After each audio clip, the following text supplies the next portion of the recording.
Here. He's got to start the tape. Call the meeting to order. John, call the That roll. was very nice. Trustee Fenn? Here. Trustee Dodge? Yeah, I'm here.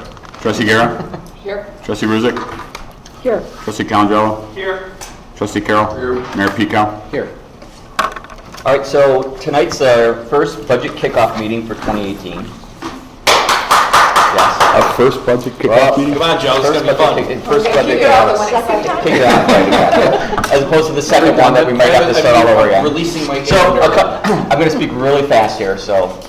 We're just going to, this is the agenda for tonight. We're going to briefly review the strategic plan, the 4 pillars. You all got that on Friday to see if there's any changes that we want to make to it. We want to have you all outline the 2018 budget priorities that you want us to focus on.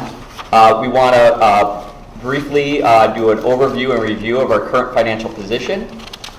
And we're going to do a brief review of our 2018 budget assumptions. We are going to provide some overview of the 2018 budget process of how it currently is and what we want to do moving forward. So we have to have some takeaways before we leave tonight. So, and these are the must-have takeaways that we have to have. We need to outline the board's budget priorities. We need to, all of them. We need a consensus on the proposed budget assumptions. And we need a consensus on how we are going to move forward with the budget methodology going on for this fiscal year, or for next fiscal year.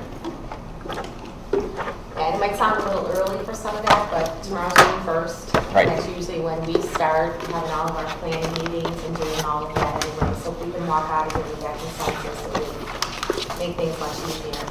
So this is in place of the, like, last 2 budget cycles, we had a meeting one-on-one. This is replacing the one-on-one. Okay. Right. This is or it isn't? It is. It is. Yeah. It is. And we, of course, can sit down one-on-one with you all again if you have some additional questions. But you guys are all going to be sitting with your individual departments as well as those departments are putting together their Yeah, budgets. and I think we were going to kind of try to stress that this year, that those one-on-one between the committee chair and the department are going to be instrumental as we go through this process. So moving forward here, these are the 4 strategic pillars that the board came up with a couple of years ago. And with that being said, wanted to know if everybody was good with where we are with this, if we want to add a pillar, if we want to adjust it, tweak it, keep it the same. Also, you guys were all sent emails of this over the weekend, which broke down by pillar, everything, well, not everything, because literally, if we would put everything in that was accomplished last year, we would have had pages and pages and pages based upon these 4 pillars. But what we did was we pulled out the highlighted ones from each of the departments, and then we broke it down by economic development and all the others. What was accomplished in 2016, and then also what is our goals and objectives that we're currently underway in 2017. So we wanted you guys to be able to review that ahead of time. So while you were having this conversation, is you could say, well, you know, I kind of wanted to do this, or maybe we want to go in this direction. One of the things that I thought was really interesting as we were pulling the information together from all the departments is the HPO, the 4th pillar, which you remember, you guys that was not one of the original pillars. We only had 3 pillars to begin with. We added the HPO one. And if you look at the accomplishments of what we got done in 2016, as well as some of the things going forward in 2017, there was a lot of momentum made on that pillar. Right. Trustee Dodge. Yeah. Just talking about it for years, we finally got there, so long way to go. Some of the things that we've also asked staff to do is take a look at their own departments and determine their efficiencies that they have going on, and to determine if there's anything that has no value, to remove it and bring it forward as a recommendation as to whether or not we want to continue it, tweak it. It's, again, part of that HPO pillar and part of our our Lean Six Sigma training as well. I don't know, Trustee Dodge. Yeah, I was going to say, you wanted to add to that? Yeah, just, you know, I think we've all probably talked about this collectively and individually recently and kind of over the years, which is you make some operating assumptions that revenue is not going to grow the way it used to, given everything that's going on in Cook County, Illinois, let alone retail dependent. And if you take a look at our cost structure, and we kind of started having these conversations recently, that curve was going to catch us sooner or later. So then if no time soon resident expectations are going to go down for services and cost effectiveness, how do you get there other than invest in the things under HPO, the technology, the process work, and just stop doing some goofy things? I got to cite my favorite example. That's the picnic table. Joe, you guys know about the picnic tables, right? We heard the story? I think, Keith, you probably have. So 1,000,000 years ago, Fred Owens was a huge fan of going to all the block parties. So he started having Public Works deliver picnic tables, those monster picnic tables. And we just picked the price out of the air. It was like $8. How much are we still charging? $8. So in round numbers, the crews, we burned 64 man hours a week delivering and picking up picnic tables for $8. So it's like, okay. So if we get through this, then this is just the micro examples. I want to be really clear that the whole pillar is not picnic tables. You know, the staff knows the stuff. If we're doing wacky things, and it's not the $8 per se as 64 lost man, round numbers. We got to be $40 an hour. More than that. Yep. So we're nowhere close to, we might be getting huge amounts of customer happiness, but it's ridiculous from a cost and revenue perspective. Well, it's just like part of this, I'd love to see staff come back and say, I don't need 6 more people if you let me stop doing these 5 bad things, or you give me some technology so our people are better employed. So I'm glad we're doing this, but this is a journey. It's not an event. Right. And it's going to take a while to get the technology right. It's going to take a while to get the process engineering right. So. And we've asked staff to take a look at each department, take a look at some of these inefficiencies, these non-value added services, and bring them forth to have the board review as to whether or not we want to continue to do that. You know, one of the things that caution, some of these things could be, you know, like the picnic tables. People have become accustomed to having the picnic tables being delivered, and we may decide, you know what, there's no value added to it, we're going to stop. Or there may be, you know, we want to continue it and increase the cost, or just figure that the benefit outweighs the cost. You know, and Gary and his staff, their point was, you know, if I take that crew, which is being focused on a Friday and a Monday, and I put it on my ball fields, Yes, which we get complaints about the quality of our ball fields, we're just talking about that would be better, those man hours are better spent there. Right. And I think when we talked to the departments too, we said to look at things, those non-value added services, things like that. They might not necessarily generate Right. any savings, Right. but you can reallocate that cost somewhere else to something more If it's beneficial. 2,600 bucks, 64 man hours, $40 an hour, and I'm sure I'm underdoing the math, it's $2,600. Well, there's a hell of a lot more happiness in ball fields than there are picnic Exactly. tables. Right. Or maybe you do a little bit of, it's let's ask ourselves the hard questions and then put it through the ringer. Cost, benefit on everything, and then make the trade-offs, right?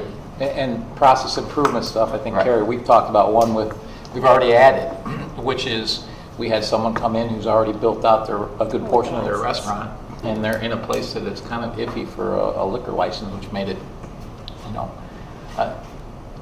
and essentially what we said is we should add that to our process. Let's ask them if they're applying for one, so if they are, they Check come the down box. first before we issue any permits.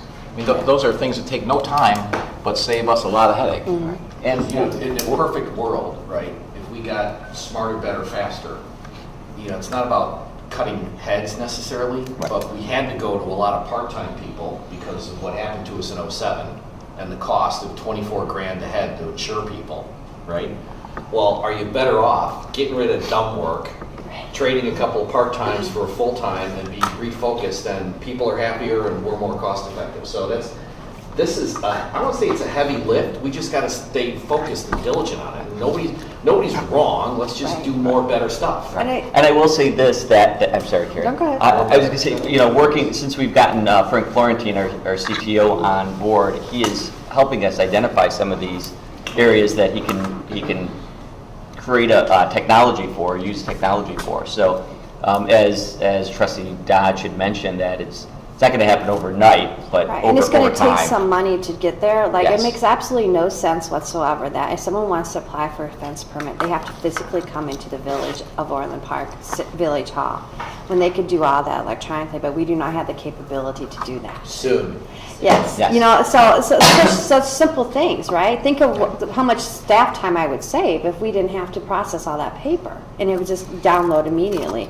The other thing that we talked about with the directors too, when we were preparing for this budget meeting, was I think it's really exciting because the directors have bought into this. They really have. Yes. I think the entire organization has bought into this whole high performance. They get it. The training that we've received in the last 2 to 3 years at every level of the organization, from director to admin's clerk.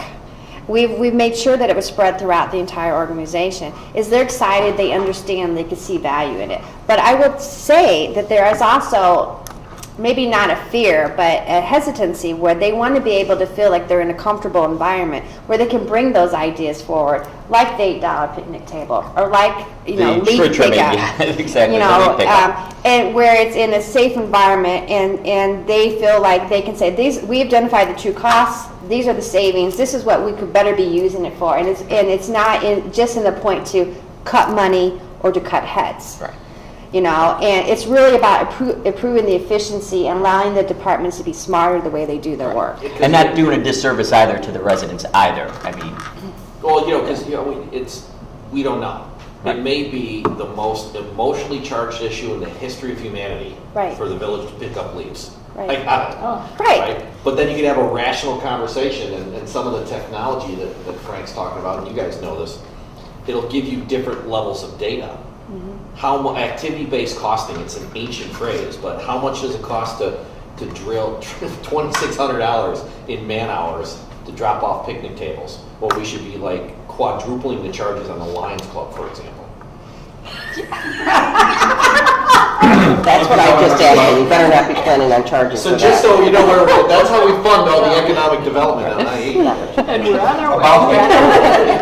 about the HBO pillar, I've mentioned this in committee a couple times, but I'd like to make sure that we regularly hear when we identify those non-value-added Yep. processes, and when we have identified ways of doing things entirely differently, not because of non-value-added, but because the evaluation of the whole system led us to a different resolution, because non-value-added stuff is kind of systemic in any organization that's been around as long as we have.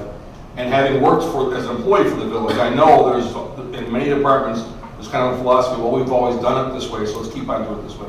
So I don't want to have to wait till the Greenbelt presentations to hear that stuff. So as you guys hear it, if you follow that through to us, that it kind of gives us more of a warm fuzzy feeling about the money we're spending on Lean Six Sigma, about the money we're spending on the HIPPO training, and then follow what Carrie said, having been, you know, a line level, lower level employee of one of the departments here, there was a perception in many departments back then that the lower level people don't really have much, you know, feedback to give to management. So the idea, what you said, Carrie, that everyone down to the clerk is buying in on this, I think is awesome. Yeah. Because if they know that, they're oftentimes the people that identify those non-value added processes and the things that we do that don't make any sense.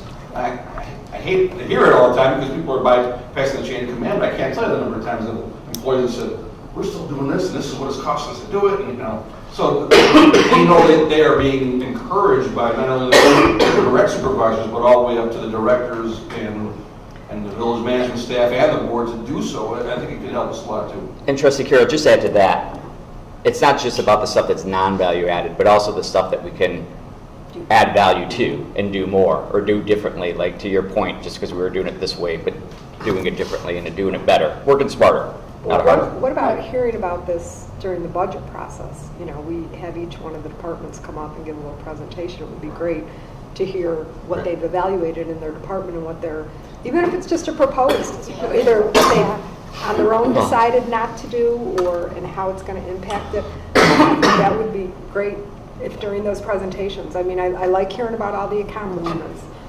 but I'd really like to hear about how they made a decision to do something. And part of that- That's where we're going, because one of the things we asked them to do is to submit to us that, you know, if there were, just pick five things in your department that if you could do differently, that would save money or efficiency, what would they be? Great. And so we want the directors to go back to their chairs and share that with you guys and say, these are some really simple wins. It doesn't have to be overly complicated. It's not like buying a whole new software program that to do inspections on, via online. It can be some really simple things. But we want them to be engaged openly with the board in a collaborative spirit so that they can have those conversations with you guys. And they might be little wins. I mean, Yeah, they might but be. it's like it's the simplest thing. It's like, I'm just going to use I'll use Public Works for an example. Since they're not here to defend themselves. No, I love Public Works, but there's an equipment room where only one person has a key to it. Well, there's got to be either way to do that so that when that person's not there, they can still get in and get the equipment they need to do their job. That is something it seems so tiny, but guess what? It was a line person who identified that. Not through a green belt, but just by going to one training class Does in she HBO. have a balance in the fund allocated for keys? Have you heard of the things that you swipe a card with your ID on it? But I think that's the point, is that I think all I the mean, department we're directors are thinking starting to that think way. like And that may seem like such a small thing, but to those guys who work and need to get into the equipment room every day, it's not a small thing. I think this is where part of the budget process comes in, because I think we have to ask people to stretch a little bit with their budgets, because that's where they're actually going to take the time to think about, if I have to actually give something up, what would it be? Or what could I do more efficiently so I don't have to give that up? Exactly. And that forces them to think. The And trade-offs. maybe, Yes. those trade-offs, and maybe we as a board decide, we can't go all the way to, what we've talked about, which is, not spending any of our reserves and spending, revenues equals expenditures, not going into any reserves at all. Maybe we can't go all the way there in the first year, but if you don't ask the question, you won't get the responses back. Right, and we want to have those dialogue with you guys now. I think this is probably one of the first years, and we've talked, Ann and Joan and I have talked about this, where we want to see the budgeting process really be an HPO process, and I think we're at the point within the organization now that we've been doing this for 3 years, where everyone understands it, gets it, buy-in. It can be used as a carrot just as easily as it can be used as a stick, and we hope that it's used as a carrot. I will say this too, that one of the things as we're moving forward and we are starting to ask for the opinions is getting that. We're starting to get the buy-in, but we have to keep that credibility So moving Joe, are forward. they running it through the chain of command, or will they bump into you in the hallway and they'll say, hey, Well, how is this feedback coming back? Because A couple ways. Yeah. it's very organic. Yes, it's very organic. Yes, we're working out some of the kinks. But Carrie and I have gone kind of and demand to share, is that what that is? Yes, there is a desire, I think, Yes. from some departments to be more open with Joe and I Yes. think, than maybe they might have felt in the past. So we've been meeting with all the departments, different divisions and things like that. And we also, every time there's a yellow belt training class, we then are meeting with that class individually to say, how did it go? What do you think? What's your feedback? And in those follow-up meetings is where we're getting the feedback.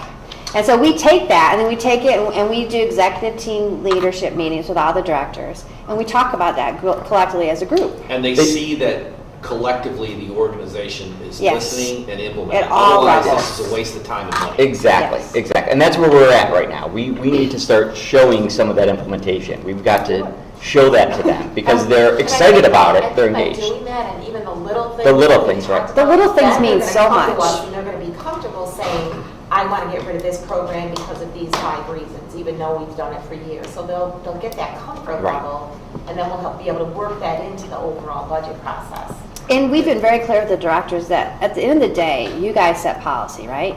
You guys set the budget, you guys set the policy. So we may identify something that in their mind does not make sense from a purely financial review, let's say for example, but it's still something that's good for the community. As the policymakers, you guys have decided this is the direction that you're going to go.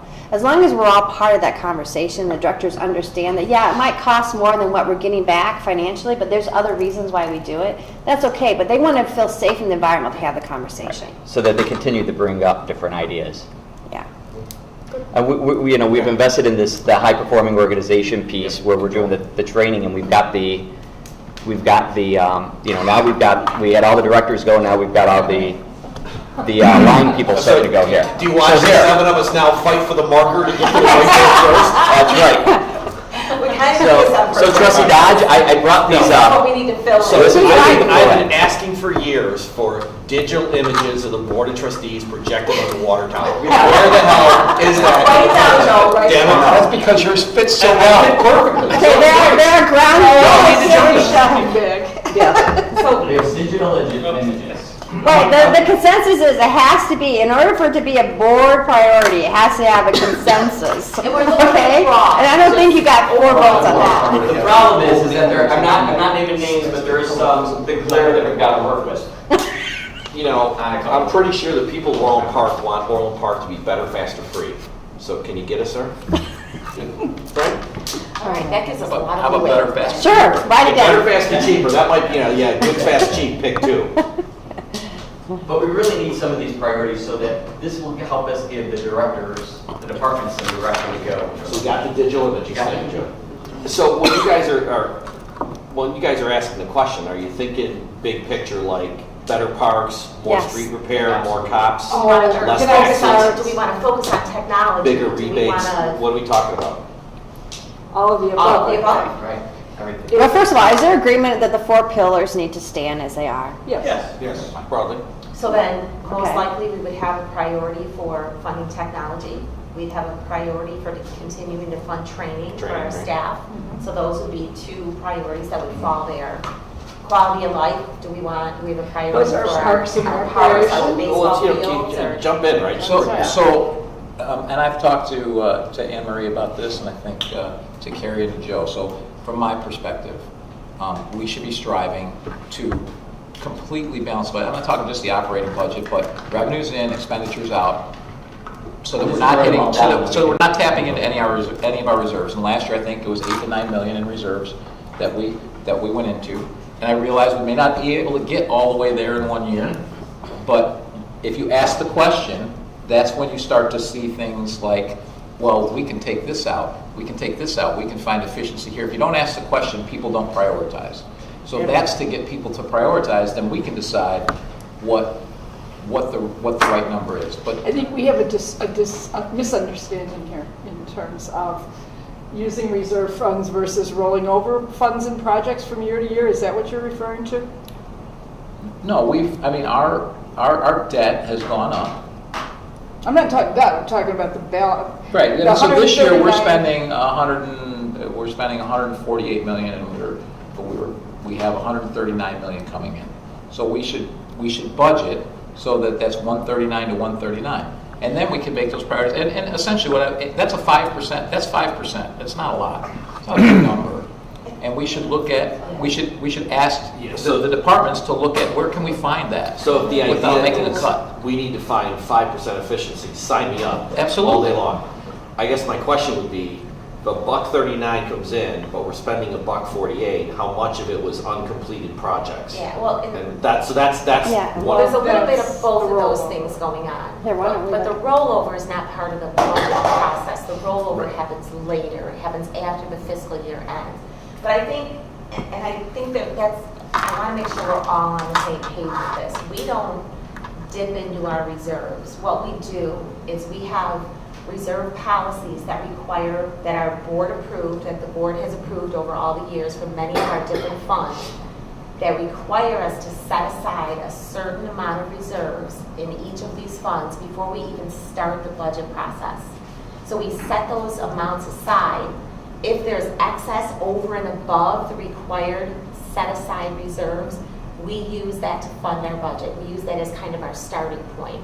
So this is just I was trying to get it out here. This was later in our presentation, but let's jump forward. But this is just to me, simple. I know it might not look simple to everybody, but to me, it's simple. So we know at the end of 2016, we've got our audited numbers. We're pretty much done. They're pretty much concrete. We're going to get our opinion letter within less than 30 days.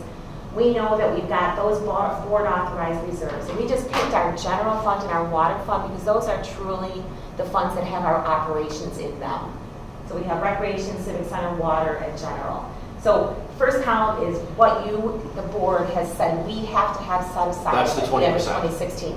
It's the 20% in the general fund, it's the water and sewer fund has 25% plus a 3-hour reserve, so it's according to the policies.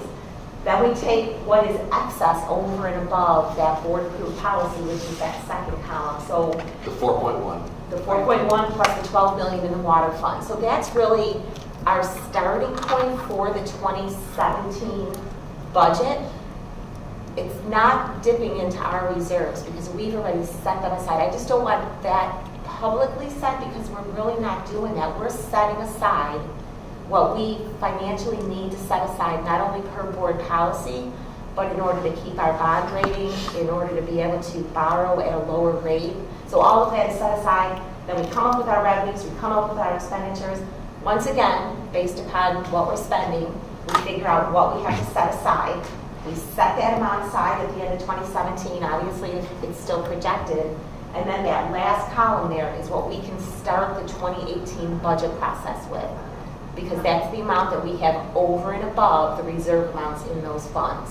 And that is from the 2016 year, for 2018 we're looking at. Exactly. So these are actual numbers. Yeah, They're I mean- not just, what you're using now are estimates, because we don't have Exactly. the financial 2017 numbers. it's only May. All right, so Anne Marie, so. But I'm 30 saying for the 2016 are actuals. You have those actual numbers Yes. for 2016 now? Okay. Yes, that second column is actual. The Actual audited? Yep, actual audited. They're not final because we don't have an opinion letter, but they're pretty darn close. Okay, so when did you get them? Recently? I mean, when did you get them? We're just finishing, like. Okay, because the statements last now. one we talked, you Yeah, had we had didn't have them then. Got it, All right, okay. so look, I want to kind of go through the columns again. Let's just pick up the first row. Okay. So we mandated by policy, we were going to have 31.5. So that hits the mark in terms of the policy. That's cash in the bank. Cash That's in not the going to be touched. For general fund, unreserved, got it. Where did the 4.1 come from? Because we, at the end of 16, we probably got more revenue than we budgeted, and we spent less than we budgeted. So we end up with extra funds left over, and that happens at the end of every fiscal year. And Okay, Jim, spent just, got more, spent less. and that's not uncompleted projects.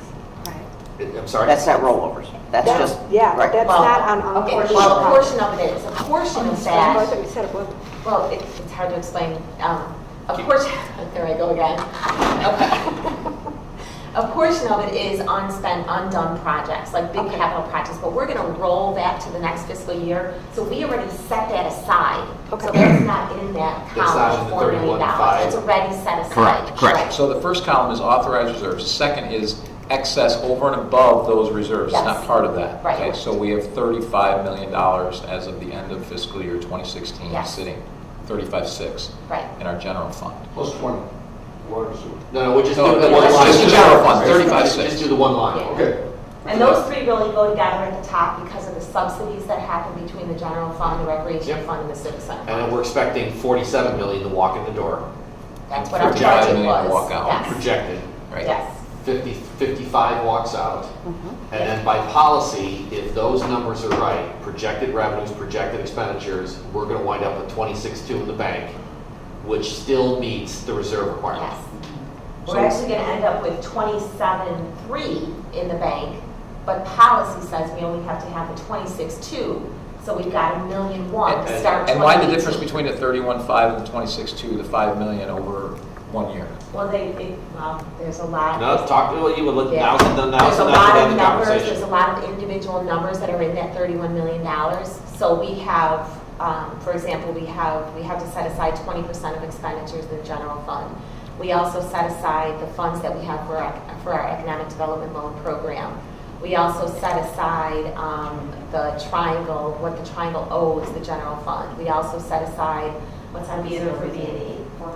$400,000 as a B&E reserve. So that 31 million is made up of a lot of different So, reserves. so what is generally driving the $5 million change? Well, one of the things that we do also when we calculate that reserve is if we have big one-time expenses within a fiscal year, we're not going to reserve for it again. we're not gonna reserve for it going forward because it was a one-time expense. So we had one of those in We 2017? could have had a whole bunch of them, yeah, all the capital that So we what would be good to had. know is what that is, because that's a pretty significant drop in reserves. So We know what it what's- is, so but what's we didn't driving it? present all that detail Okay. here. Right, You'll but- get but- it, when we get into the actual budget process, We'll you'll have that. get all that Okay. detail. Yeah. But this is. We would just want to do a high-level overview of this. Because that's a big number change. The other number changes are relatively small. Yeah, That's and a I big tell you what, number. and that may be something we talk about, going forward, which is, typically we've gotten at the details, and maybe we can kind of work through the language, which is what is truly unearmarked, if you will, reserve, what is any kind of holdovers for ongoing projects that we didn't complete year to year, and then where sources and uses of cash, and then potentially any excess. Because that will identify where we can balance the budget for what we're spending this year, takes the rollover out of it, takes what Jim's talking about, takes those changes out of it. And at the end of the day, don't forget, we've had great success financially. Orland Park is not borrowing money from anyone. We've been having a balanced budget. We've been having all these things. So we need to, you guys are doing a great job of what you're doing, and we need to continue that. Now, if we have leftover money, we should spend that. We have a reserve, so we're starting at a good pace here. I think I don't want us to start picking at some of the details, because at the end of the day, we've had 24 years of balanced budget. That's the truth. And I want to continue to make sure we do that, because we want to make sure we spend that $5 million, if it's there, to do other projects. Because that's how we make the residents. Because holding extra $5 million just to hold it in our pocket for no reason at all doesn't serve our constituents. Oh, That's the key thing. Yeah. Because I would spend another $5 million on some roads, that would be, I think, that'd be one of my priorities. They keep it in our pocket to say, well, we have extra $5 million for nothing, no reason at all. I just want to make sure we get I that don't think out anybody there. said anything about that. It said the only thing I asked was what's driving that change? Yeah, Which I think and is a I think legitimate what, question. I think a little bit what Trustee Calandrell is alluding to is that if we get to the end of 17 and our revenue, that's a budgeted revenue number and a budgeted expenditure. So if we get to the end of 17 and our revenues come in at 48 million and we only spent 50 and $3 million of that is going to be rolled over because it's a capital project, that's $4 million that if we go to 18 and we truly issue a balanced budget, revenues equal expenditures, that's an extra $4 million that falls into our reserves. Do we really need that? And I think that's where you're going. That's exactly where I'm going. That budget savings that you have every year is just going to continue to build, and then you're almost over-reserved. And then why are you? Well, I'm not saying we should be over-reserved. But that's exactly, I will just say, that's exactly what a lot of school districts did. They hoarded money, and that was We don't want to exactly. be over. yeah. Absolutely, but at the same time, We're still paying the price for 135. Yes. Yeah, Yes. but each year, if we go into our budget process saying that our revenues are going to be $100 budget and our spending is going to be $100, we're not going to end the year like that. We're not that good budgets and at budgeting. actuals that are we're never gonna come in exactly at- the same, I get that. So then that's going to fall into reserve. So if you don't use it to use it in your next year's budget, your unreserved amount or the reserve that you Right, don't need. and that's exactly what Jim laid out, was he said if there's a rollover, then we We identify call it that. as a rollover. Then we just call that a rollover. That's the point he was making, which is absolutely fine, but And the reason still, is- we want to have 100 in, 100 out. So, I think I'm reacting to the word unreserved, meaning it's just truly the bank account, it's the classic 20% rainy day fund. No, But the this 20 money is in excess of our 20% reserve. is in the reserve. The rainy day fund is in Just like a that checking board authorized Right. reserve Checking account amount. versus your Yeah. savings. So it's We're good. money over and above that. Right, and then, to the extent that we start a $1 million project and we get $500,000 expenditures, the other half's gotta come next year when they reopen the asphalt plants. Okay, well then how do we wanna label that 500 grand? Hold over, roll over, Yeah, I let think the we're- reserve flow? Asphalt. I don't think It sounded we like got a it, math yes, I problem know. here. I think it's maybe that's the way we label it, the way we use the terms. But Trustee Dodge, to your point, I mean, when we explain the budget to, every year, Ann does talk about saying these are, lack of a better term, excess revenues above our reserve, board policy reserve. So that's how we're balancing the budget. Now, sometimes it can be misinterpreted, but Yeah, I think per department, we do a fairly good job of that, because just talking Public Works in my department, we had to roll over money for the MLS for a tree replacement program. It wasn't done the year we were hoping it was done. We constantly have to roll over the streets because Yeah, our we values. just rolled $30 million from 16 to 17. Right. But There's those all kinds of numbers stuff that are, roll over because Those jobs numbers can't be are done for one reason or another. This is not rollover. yeah, I think This is we're- not rollover, this is. No, what I'm saying is that it happens all the time. That's not unusual. Yeah, and what's It's wrong- not unallocated. Well, already we have- roll every year. Yeah, right. It's not- But what's going to be rolled from 17 to 18 is in that expenditure column already. Right. It's there.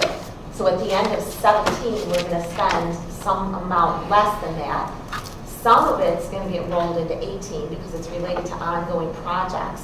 But some of it is true savings that we're not going to spend in 2017. So we have it as excess to start the next budget year. And my point is that savings should be spent next year. So we cut 100 from the taxpayers, and we have $3 million savings. We're going to spend 103. I agree. I'll tell you what, I mean, is there any Absolutely. reason or any debate on changing the 20% level? No. No, To what? we're good with that, 20% reserve. You pumped, what's the 3 R&R for the replacement and the? Well, that's in the water fund, fund, the right. 3-hour reserve, and then 25% of So operating. there's no need, I don't think there's any dialogue or discussion about changing the policy, right? And then to the extent that we find efficiencies or find savings, I don't think, Dan, I completely agree. We don't want to do anything like 135 did, which is hoard cash for no apparent reason. Absolutely, you want to do one of two things. Give You it either want back to or spend money spend on it. capital projects, you want to pay down debt. You want to do one of those two Yeah. things. Or refund. Or refund the money, you want to do those things. All I'm saying with a balanced budget is saying, I'm not talking about the rollover, I'm talking about money in, money out for what we're planning on for this year, not for stuff that rolled into this year that we carried over. That's, I understand that that's there. I understand at the end of next year that actuals and budget are going to be different, and we're going to have something that we roll over for next year. And that's where we can decide, if it's not something that's already earmarked for Give it back, something, spend it. give it back, spend it, or pay down debt. But what's the So are you envisioning, I'm sorry. No, go ahead. Are you envisioning that for 2018, at the end of the day, when we approve the budget in December, that the general fund has $46 million in revenue and $46 million in spending? No. 46. Not necessarily. What I would. Well, then you, Okay. So back to my point. Whatever we're bringing in this year, that's what we should spend this year. That's what you said. That's what we should spend this year. I understand we may spend something else that was rolled over, but as part of the budgeting process within all of our all the departments, as far as how they operate, they should be planning on, that should be earmarked towards a project, towards capital improvements, not towards anything operational, not towards anything else. It should be capital improvements or one-time expenditures, or we decide to reduce the debt. But in my understanding, budget is one thing. Budget rollover, projects that were started and not completed, funds to provide. rollover- That's a rollover, that's separate yeah, from that- excess. it really has nothing to do with this at this That's point in what I time. The budget rollovers are totally different. And in, Mayor Peacock, in the capital funds, we do exactly that. That funding in this year, that revenue in this year, or that excess stays with the capital fund, or the capital project that it's So related let's make to. this real. So if we budget 10 million on capital, and for whatever reason, we only spend 9, then we got $1 million left over to do it the following year. And then whatever dollar we put on top of that, so those things work. That's on the That's capital always the way we've side. done it, on the Yes. capital side. On the operating OpEx side, side, right? if my department saved $30, I don't get that $30 next year. If Public Works saved $100,000, they don't get that extra $100,000 the next year. It's just the start of our process. We start with that cash, add the revenue, take out the expenditures, and we see what we have at the end of the year. So the budgeted expenditures don't include any rollover, so we're spending $9 million more than what we're bringing in 2017. They include the 2016 rollovers into the Doesn't include that. 2017. So that was, I think, your question, Pat. No. I think we're generally in agreement on the major parts of how to do this. I still feel like we have kind of, I get what we've done, and I get why it works. I just wonder if it's just, if you did this as a column of numbers, right? So you look at basically general fund. You got X sitting in reserve that you're not going to touch. You got Y coming in, you've got Z, I guess, going out, but that's composed of this. Because to me, what I'm hearing you say, Anne-Marie, is that some of the 55 is leftover projects. Some of the 46 is leftover money for those leftover projects. No? Well, that's my question. The 4 million. If you took the money that's rolled over for projects that didn't get finished in the last budget year and add that to the 46, would you get to the 55? That's what I think is So here's my question.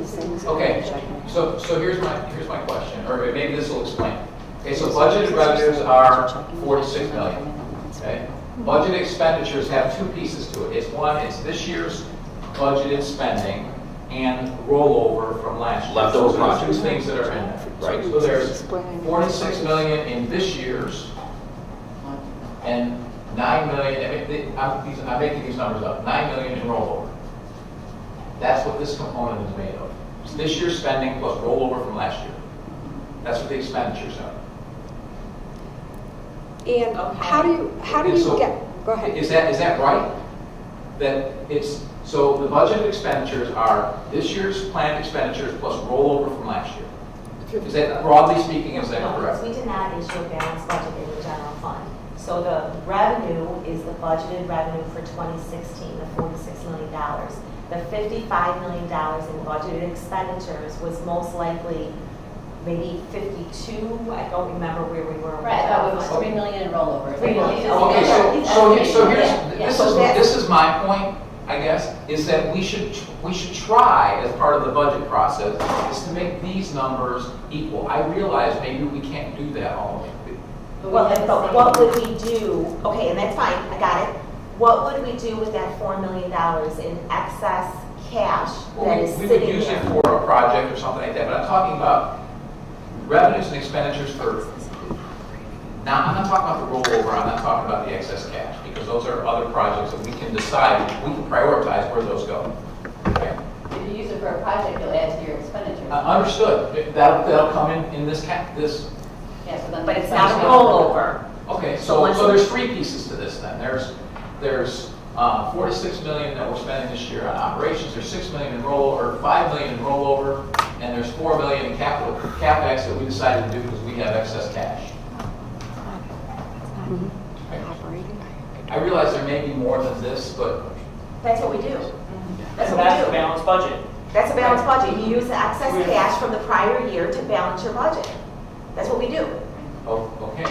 So what I'm saying is that this is what we want to strive to do right there. Okay? Yes, that's all I said with that. Wait, I'm sorry, are you saying the 46 in, 46 out? Or you're saying what all the three numbers are right? I'm just trying to. Well, all three, because you've got, this 9 million is coming, is already there. You've got $9 million sitting there that you're going to do something with. Okay. Okay? We're using it for rollover projects, we're using it for capital expenditures, or some other project, technology, whatever it is that we're doing. Okay? 46 million equals, So Keith, are you asking basically to try and get to, if 46 million come in for OpEx, 46 million are getting spent on OpEx? Yes. The rest are CapEx projects? correct. But it's CapEx or but special let me ask you projects. this, Anne Marie, how do you get from the budgeted revenues of 46 million for 2017 to the budgeted expenditures? Where's the 9 million difference? Well, it wasn't 9 million when we passed the budget. It was Well, probably the 4 million that's sitting there.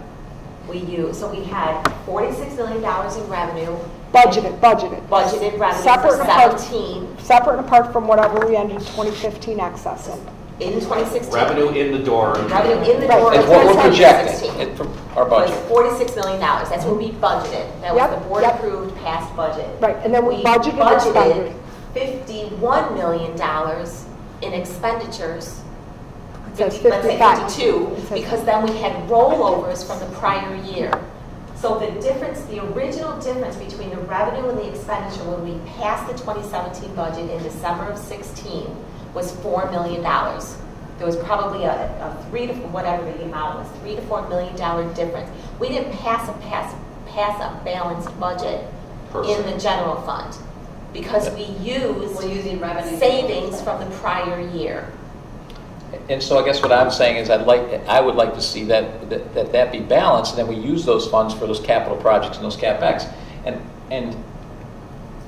that forces the departments to look at things in a way where. So as a possibility, if we say, we're gonna get $46 million, I'm just gonna round numbers, we're gonna get $46 million in net new 2017,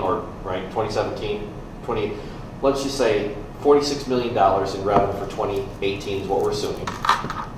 We'd like the OpEx budget to come in at that same number, right? Okay. As a goal. And then what we actually spend will be higher because we're going to spend OpEx, right? We're going to spend money on OpEx if there's any excess. Oh, we'll spend or we're going to CapEx spend it and on any rollover projects. I think that's what I think that's what you're saying. Yes. Is your OpEx budget is flat year to year. So Well, minus all this little fancy OpEx and all this other crap that's going on here, I'm watching Anne Marie, and I've trusted her for all these years, and I understand what you're saying, and plus we also don't spend and that's where Pat was going earlier, because you said that we spend our reserves, and we don't spend our reserves. Okay. So just want to make sure It's that's... excess reserves that we're spending. Yes. Got it. Right, but that's Okay. because it's access to spend. Understood. So, Anne Marie, I'm watching you, and you're saying that to have the 46 and the 46, we can't do that. So, Yeah, you can. okay, let me just throw it out here. So we can absolutely say that we wanna, and this is what I think maybe I'm hearing, is that, so if we were doing this for the 2017 budget, let me just throw this number out, and we had $4 million in excess cash. And the board said, we want a balanced, within the fiscal year, we want a balanced budget. So we would have said, okay, we've got $46.9 million in revenue, that's all we can come up with because we're keeping our levy flat and we don't want to institute any new revenue sources and blah, blah, blah, blah, blah. So we've got $46.9 million in revenue. We would have come to you and said, okay, that's fine, but we have $51 million in spending. So if we want to truly balance the budget within the fiscal year, we need to cut $4 million from our budget to get that balanced budget. What I think I'm hearing too is that then the excess cash that we could have used to balance the budget, we want to use it for specific projects. So we want to, what we call, send it on over to the capital side or maybe the technology side and spend it specifically on those types of projects. But to do that, you will have to fit our spending on the operating side into our operating revenues. And that will be something that will be very tough to do in 3 years. It'll be very tough to do. Understood that it's tough to do, okay? So that's exactly what I'm talking about. And what I'm saying is if you don't ask the question, you don't get people to identify where there are opportunities for saving. If you ask the question, then they're forced to prioritize and say, hey, we have efficiencies here, or maybe we don't need to make those deliveries for $8, and maybe they help identify those. I'm not saying we can get there. Right. I'm saying what you do is you set that as a goal, so that and that forces people to prioritize what is important in their spending and what is not important in their spending. And I think you'll be surprised that there's going to be a certain percentage, maybe a couple percent, that becomes, it's not important and we don't need this. And I just want to throw, this is a great conversation, and I just want to throw a few things out there. So if our budget was $52 million, $49 million of that is fixed costs. We gave the departments $3.2 million last year. We gave the departments $3.2 million to fund their variable expenses last year. So we've got $49 million worth of fixed cost. So I get it. I love the HPO thing. I want to look for efficiency all day long. So we're saying that 93% of our budget is fixed? People. Yeah. Yeah. I mean, Well, it's people, not people, it's postage, utilities, postage, it's legal, utilities. it's consultants, it's But see, legal and tax consultants aren't rebates. necessarily fixed. Well, that can vary, but You're going to We have are as some lean as fixed can legal be. costs because we don't have an internal Understood. legal counsel. Yeah, because. So I get, They're not so, as fixed like I as said, so employees, I though. think- I mean, sorry. clearly, they're not as fixed as an employee cost. Yeah, employees are But fixed. just our employee costs are over $30 million. So you're talking $30 million out of $52 Yeah, no. million is just employees. Yeah, right, which is, we're like a normal organization. What is that, like 60-70% of your cost is compensation? Yep. Got it. And we've all talked about this before, right? Which is, we don't want to send people home and say you don't have a job anymore, but things are out of our control. We can't really control our year-to-year spike on healthcare. We get handed a bill from IMRF based on how well they're performing as a pension fund, so that's out of our control. So about the only real variable there is the wage increases and/or the number of people drawing wages. And the So, wages are totally get it. locked into union agreements, so those are For the locked most in part. too. So Go the ahead. change in the methodology that I think we're talking about, where that savings every year, we don't use it to start our budget process, we set it aside for specific purposes, that's fine, we can change that method, that's absolutely fine. That's a huge change. Okay, so do we want to, so I'm looking at 4.164 million. Do we want to take some portion less of that? Instead of taking it all out this year, do we want to take a percentage and say we're not going to roll over and start the year with a percentage of that? Or I guess it's a board policy, do we want to say not this year? I mean, maybe we need to see more what's coming down the road, because I don't think it's good. I don't think we're going to be flush. With all the stuff that's we never are. I like the question because it's provocative for all of us to try and get there. Pretty damn sure we're not gonna. I'm pretty sure we're not going to also, but you don't Right, get but there do we- without asking But the then, question. if we force ourselves, to your point, to say, we're gonna earmark some portion of that because Right. we're gonna do another park, we're gonna do more streets, we're gonna kick up the rebates, we're gonna burn Right. $2 million worth of debt, whatever, right? We'll do Right. that dance later. So I guess the question for staff, and I don't know, Ann, if you have any, if we only have 3.1 million in variable dollars to distribute to all of the departments, and all of the money that the new revenues, let's just call it for what it is, the new revenues that are coming in are just covering our fixed costs, how are the departments going to? And I know that we want to. I know we want to look at some of the stuff, but It's a great question, but let's say you start with 90% of the budget looks fixed. Okay? Well, then we all got to go through and ask the hard question, do we need to spend that much on lawyers, on consultants? Can you find staff efficiencies? They don't got to go get another body, or you let go a couple. I don't know. You guys know that stuff because you're living and breathing it every day. Well, and there may be an impact on services, too. Right. I mean, and what are the services, which is why I said I think it would be great to hear during the budget process, here's what we're thinking about doing, and here's where a cut we may make, and we may have to live with the service complaint. What do you mean services? What do you let's just say the LEAP program. We got rid of leave, we got rid of picnic benches. I'm I'm saying, making those. what other are categories. some of the areas that we could have some cost savings, and what would, it's not just going to be staff who's going to, in my opinion, it's not just going to be staff who's going to maybe have to feel this pain.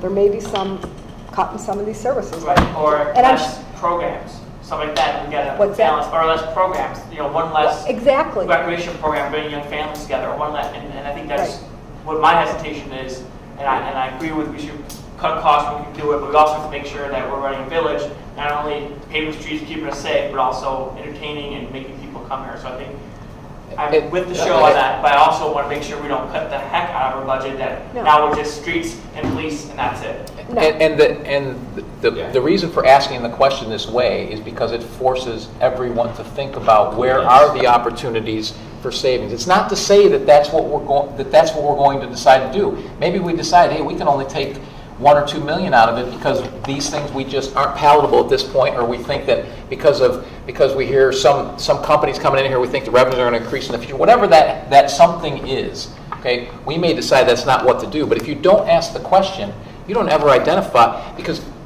I can almost promise you every time I've seen this process is that a business unit, when asked this process, will find some things in there that they just flat out don't need, that cost money, that you can just take out. Because but if they're not asked, they don't ever come up with that. I have no problem asking, but I think we have to realize, look at the head count we have today with the growth we've had, and then compare it back to 1992 and the head count we had then with a much smaller village. No, that's- I know specifically, I spent time today with the Parks and Grounds Department.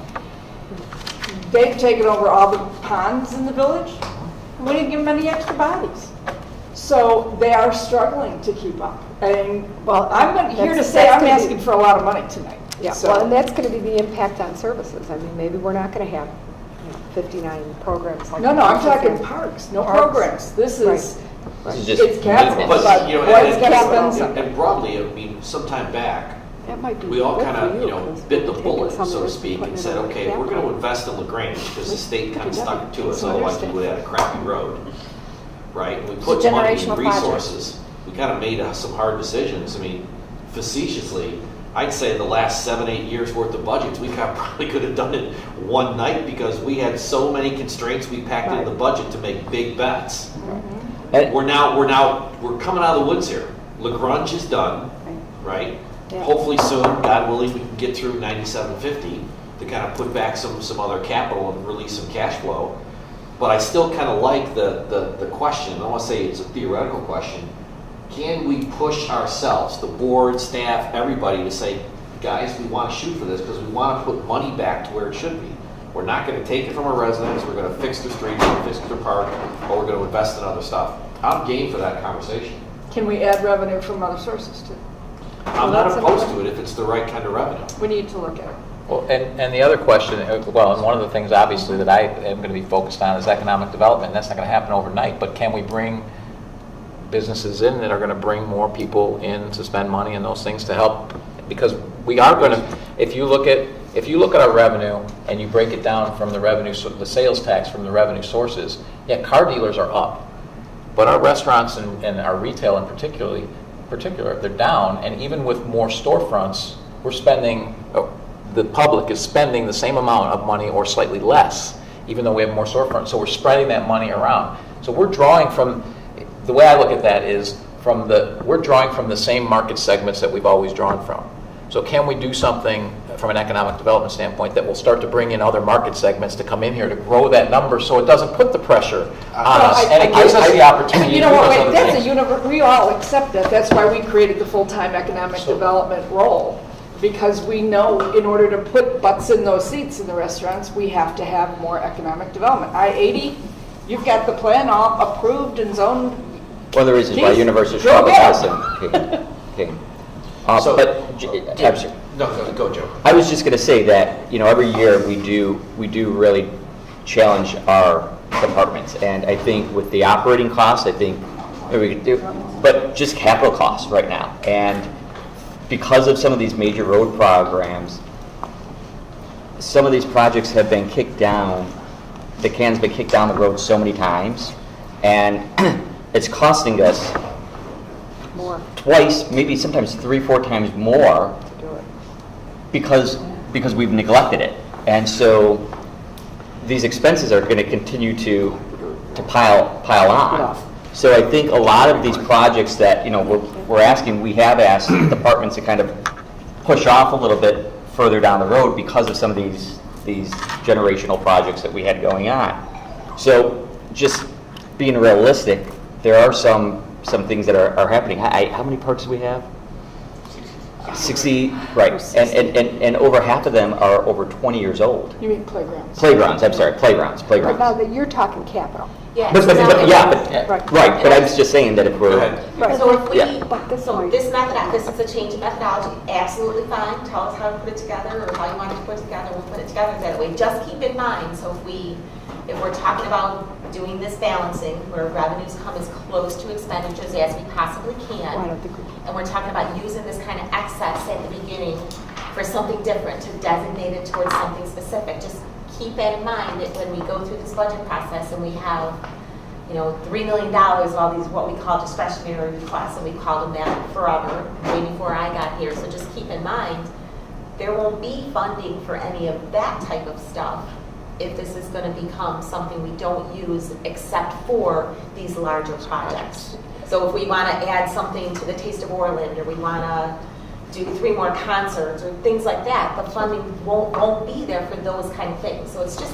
Or we'll have to So make, we'll have to basically- make a choice. We'll have to have that debate, right? But basically, what you're going to have to tell each department head then is, you're going to have less money than what you had last year to spend. Yes, absolutely. That's exactly what we're gonna do. Significantly So they'll less. basically just be functioning on their fixed costs, and that's all, if we go to this methodology. Well, very close to it, Yeah, yes. and so what will happen then it's is that fair, so we can discretion, calculate and see, but it's going to be pretty darn close. and then But, that, but okay, so. so those it- discretionary, it's probably everything goes worth- to discretionary Yeah. then, back I got it. for So the suggestion would be just give us a top-line view of what that really looks like. Because I think that, I don't think that there's been any general principle surfaced here that anybody really disagrees with. It's how to make it work, right? Well, and Because- what of that 4.1 would we want to, if we're going to do it this year, if we're going to start this year for 2018, what portion Right. of that are we going to say, don't roll it all over into next year's budget, right? Isn't that the question ultimately? Yes, that's Are we going to right. are we going to start with only $1 million of that, or 3, or, what? And then the rest, where does it go? Where would we put it, Ann? In reserves? Right. Or you would push it over to the, So where Joe- would you Or you put could it? If push we it to did- capital. And you could push it capital, or you could put it in reserves. We I mean, could, we could do it. That's why we're whatever gonna you probably guys wind up chose. having more than a few of these conversations, is my Yeah. forecast, because we're at a place where some pressure's coming off the budget, meaning LaGrange and 9750, Right. God willing. Other pressures are increasing on the budget, which is cost structures we really can't control, and uncertain trajectory on the revenue. So it's like, okay, new world order, how are we gonna figure this out? So Joe, one of the things that, I'm kind of feel pretty strongly about is fixed costs. I hate that phrase. I was going to go the same place, is that how much of our, what we're calling fixed, the 90%, we walked through all this. So if A lot of that is not actually If you say our fixed. typical costs, or this has been our run rate, sure. Day-to-day operational costs. And some are going to be fixed. Like if we're locked and loaded on a contract to give X number of people 2.5%, we can't touch that one.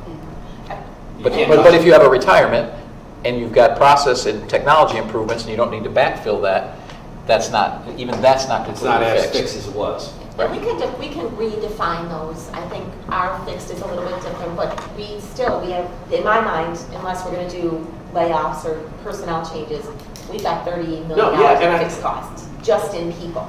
Right, and some of those things, it's like, I'm not making any kind of, I want to go anywhere close to hack staff. That's not the goal Yeah, here. I'm But not either. changing these trajectories and finding other ways to do things, we've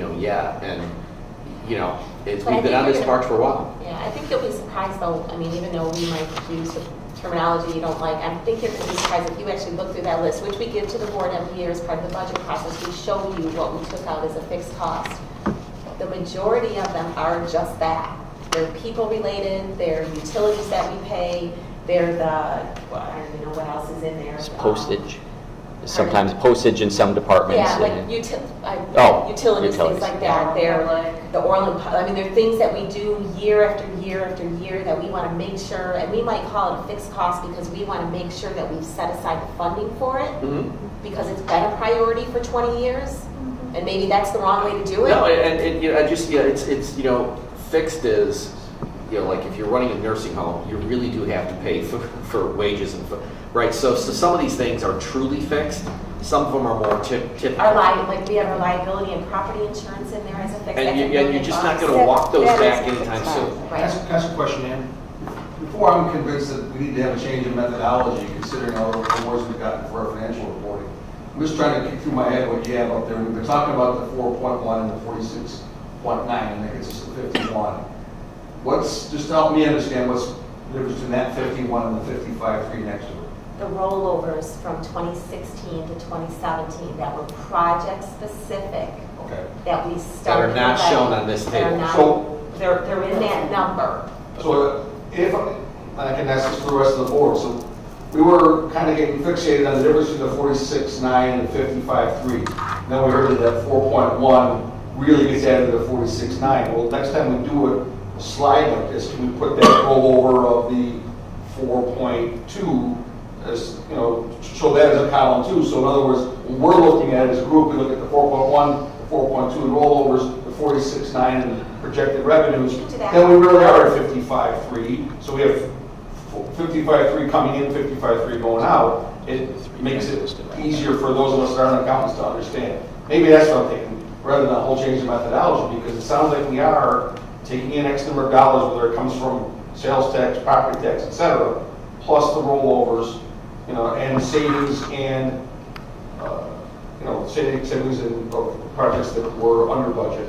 All those things together, to me, that does make a balanced budget when I hear it that way. Am I wrong or no? No, and we can present it different, but I think at the end of the day, we have our reserves that we are required to have. We obviously have sufficient reserves because we wouldn't have the bond rating that we have if we didn't. We issue we issue balanced budget with using those excess reserves. We don't ever exceed our budget, which is also a good thing. It's not something you want the rating agencies to see, that we exceed our expenditure budget every year. We don't do that.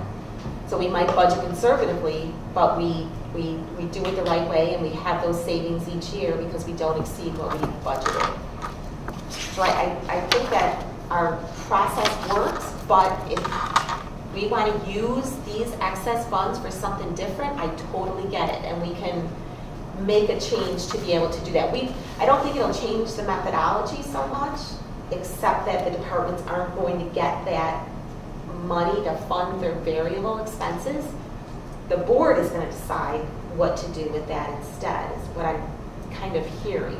And to Jim's point about the pressure, and we all know there's pressure on our revenue sources, at least currently, look at what's projected to happen to our excess reserves. They're only going to be 1.1 million.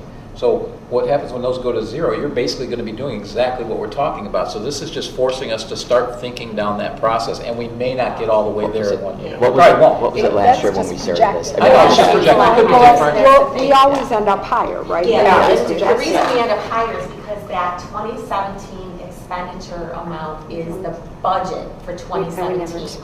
And we always come in under budget. All departments do. I don't think there's been a department that's gone over budget in years. But nonetheless, is that pressure is there. And so by starting to ask this question, it starts to allow us to handle those things, hopefully without cutting services. And we can prioritize as a board, we can prioritize what things we say, okay, yeah, we can absolutely do without that, what stuff we should absolutely keep. This will be a culture change for all the directors. I think we, as a three of group, us, are going to yeah. have to work really hard to kind of coach them through this, because it's going to be a significant change in the way that they compile and kind of have ownership of their own budget. So it's a significant change. Yeah. Well, that's I mean, probably depending on where how we'll- much, if any, of that 4.16 we don't decide to roll over into 2018 to start. I mean, just so you know, I mean, this excess that we see every year, in years past, that was used to fund a property Something. tax, well, a property tax rebate. Oftentimes when we, No, it Other wasn't. side, that's the other side. It's the other side. That's that's not out of the operating. homeless house, Yeah, all right, sorry. strike that. Sorry. All right, so, right, I mean, So- Budget priorities? Yes, budget, well, and that's where we come down to, is budget priorities. I mean, real budget Instead of priorities. have more than $12. Okay. Parks, Yes. right, parks, technology, paying off debt. So I'm thinking We need technology we want to continue with. We want to continue with training. But what kind of technology? I mean, Well, it's got to come from the departments, and Right. it's got to come from their, Roads. Well, I think, for now, I mean, does anybody mind if we just kind of list broadly just technology? Because we've got a lot of things we need to do, right? The technology, just out, I know insider now, but outsider 3 weeks ago, outside looking in, technology is underfunded significantly for an organization this big, because the benefits are going to be to reduce costs everywhere else. It's going to pay for itself. Not in the first year, but we get there. I mean, roads, Pat's made a pretty good case, and I think we've heard plenty of this, right, about parks. I met with Parks and fields.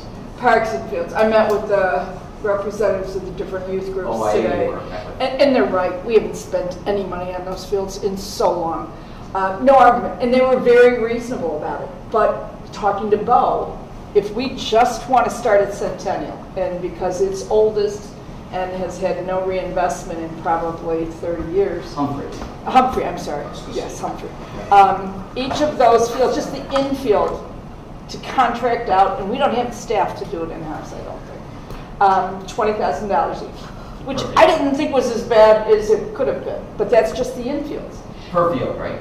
per field. So let me, are we making a list of, some of these feel like capital, some feel like operating? Do you and that's need okay. that distinction right That's now? okay. No, it doesn't matter. Okay. But what we want to be able to do is take this list and deliver it to the department directors, so that then when they do start putting their operating together and they start compiling our 5-year CIP, that they know what the priorities are. So if we have $65 million in projects and we've got $20 million in funding, we kind of have an idea of what to push out and what to prioritize. And to add to that, over 40 parks are over 20 years old. We had a big surge in the 90s, we built them, and some of those, not the parks again, playgrounds, and some of those playgrounds need to be replaced. You can't get parts for them anymore, they can't do repairs. We've been replacing, on average, one a year. It's not Those gonna things cut are, it. those are probably more than the fields, right? $250,000. Yeah, We did so one this year. we're doing veterans this year, we did Brian Hertz, we did Eagle Ridge. They're gonna ask, because Gary and I have already gone over it, he's asking for 5. Now, is he gonna get, I told him, I will ask for what we need. And then this group will have to decide what we do get. He needs staff. Last year, we filled holes this past year in his staffing. He hasn't had any new staff. And again, he's taken out all those ponds that PW traded off. We need to give him some staff, so he's asking for people. You know, part-timers can't cut it. He's just getting part-timers today, some of them seasonal, with summer helpers coming in. They're the ones that are out there doing the parks right now. He needs help.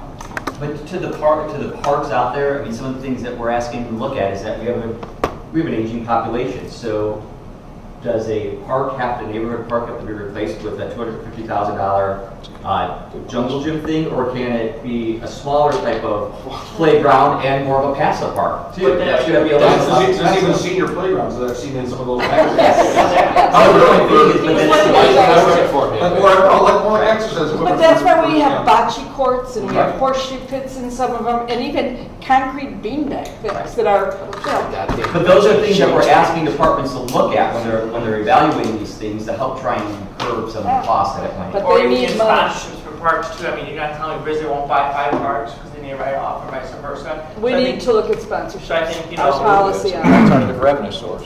so I with that, I think Absolutely. we place more parks. Every park I've gone to, I've been pulling weeds from, which I'm not Oh, I supposed know, to it's do. terrible. So, and I agree, but, you know, I think we need to definitely look at our fields and parks. Do we need more, say again, technology and training, right? Do we need more cops? Tim don't- says no, Yeah. but the problem is with He's just got a bunch off. He says he always gets, he has, 102, and he only has 85 because of deployment, so I don't think he's ready to ask, well, I haven't had my full discussion with him yet, but I don't think he's ready to ask yet, because Tim's very honest with, if he can't truly ask for more staff, if he doesn't have the full staff out there. So I think in the future we need to, particularly if we're gonna expand as a village, but I don't think we need more boots on the ground. And Tim's not shy about asking. No, exactly. Tim And is a straight so shooter with he that. has- Never ask for 10 if he only wants 5, and Right. vice If you versa. recall, last year, we asked him, do you need more help? And Exactly. he said, I can't justify the request. Yeah, so. Crime rate is down. And there's a potential for technology to help with that too, right? With some of with Cameras. policing, cameras, those types of things. Artificial intelligence. Could you add on there, we've got some projects that are already started Cameras that are need to be great. finished, which would be the nature center, Now with AI. the museum. I mean, the museum is a minor amount of money, but the nature center, you know, we're working on sponsorship, grants and everything. One of the things that we realized last year we couldn't do with adding Frank Florentine as communications director, we were talking about revisiting that this cycle, so I'd like to see that on the list for a possibility. I'm sorry. I didn't- Communications director, last year we decided when we were going through the budget process that the chief technology officer was the more important of the two. But the idea, especially when Joe went upstairs, and we have a manager, we don't really have a director in that department. So the idea would be, we talked last year about revisiting that this year. You know, in the Wayback Machine, when we talked to, we got the land for Centennial. And we had the guy who programs Ravinia come out and talk to us. And he mentioned that, you know, the heavy lift for Centennial would be to do a pavilion. We don't have that much money. I don't think we got that much demand. But there's plenty of other towns around us that do a great job with paid-for events, right? Right. And that's the place to do it. So when I say Centennial, what I'm referring to in particular is, can we just get a concrete or asphalt pad and figure out an economic model where if you get a bigger name band, you can charge, Yes. right? And run more concerts through there. So, to give you an example, has anybody been to the Morton Arboretum for a concert? Yeah, I mean, nice. yeah, it's nice, and there is absolutely no reason why you couldn't do that at Centennial Park, and, you know, we saw Huey Lewis there, and I mean, you're paying however much a ticket. I don't see there's any Because reason you why we let couldn't do schools that. There's off an all the time. alternative. Yes, not they three are. pad. Our somebody guy Starts to playing out take there. pressure off But everything the else. Lynch lost their butt financially last year. Well, they did because they put two series together. Now they went back to the one. So it's just the 3-pack. Right, so with this, the whole idea here is, you know, and whether you, whatever professional firm we get to manage this thing, right, because the guy from Ravinia, I remember he said this, I was kind of surprised but then thrilled. He said, listen, when we're booking some of these acts to come through Chicago, they'd love to have 2 nights in the same general area. So there's no reason if somebody's playing on a Friday, we couldn't get a bigger band on a Saturday. But we don't got staging, we don't have a landing pad, we don't have easy access. So when I say Centennial, it's not just let's spend money, let's spend some money and then make some money. So it might not ever be a total offset, but they seem to be pretty damn popular. And look how many people come to Taste of Orland. Does that fall under economic development? It might. So go handle it. Well, and there again, and I know a lot of people don't agree with this, but even the taste. And I know, and you say it's a nightmare, but if we charged $1 or $2 a person, instead of having a $70,000 debt for the event, you would make money on the event. Not, even if you broke even, I'm not talking about making money. Yeah, you know, it's so hard to undo it, though. That's like unringing a bell once you Undo let what? them in free, yeah. What about Eagle's Nest up here, too? Priority. That's, Can we talk about? no, that's not, Right now? that's still, Technically, what I mean, but if it happens. We're in an open meeting. Let's start a new project, Project GoldenEye. Feels similar. but can I just ask a question, Pat? Why did, you know, because Jim was asking this, and I don't think you've heard it. What do you mean undo? It's when you give something free and you try and take it back and put a fee on it. Do you remember the outcry when there was even discussion about it? I mean, I think we can look at other ways to raise funds around it. That was, Pat, I think you're, so there's always that issue, right? My recollection was we were thinking about charging for Orland Days. No, it's taste. There's taste. I'm sorry, Taste of Orland, excuse me, right. Right. As opposed to Huey Lewis is coming through, $20 a family. Oh, no question on Well, I that. think you actually sell tickets to that like a concert. Oh, That's how you Yeah, do no, that. that's, when I say economic model, that's what a lot of towns do. Now, they may never break even, that's not my argument here. But if you got 10,000 people coming through, and then we figured out so the local vendors could sell food, alcohol, food trucks, the whole shop, then they start to make money Right. in total. No, Kathy was referring to taste, right? I was referring to the taste. No, I'm sorry, I misunderstood. I don't know if we can ever charge for taste. I don't either. But maybe there's another way around it.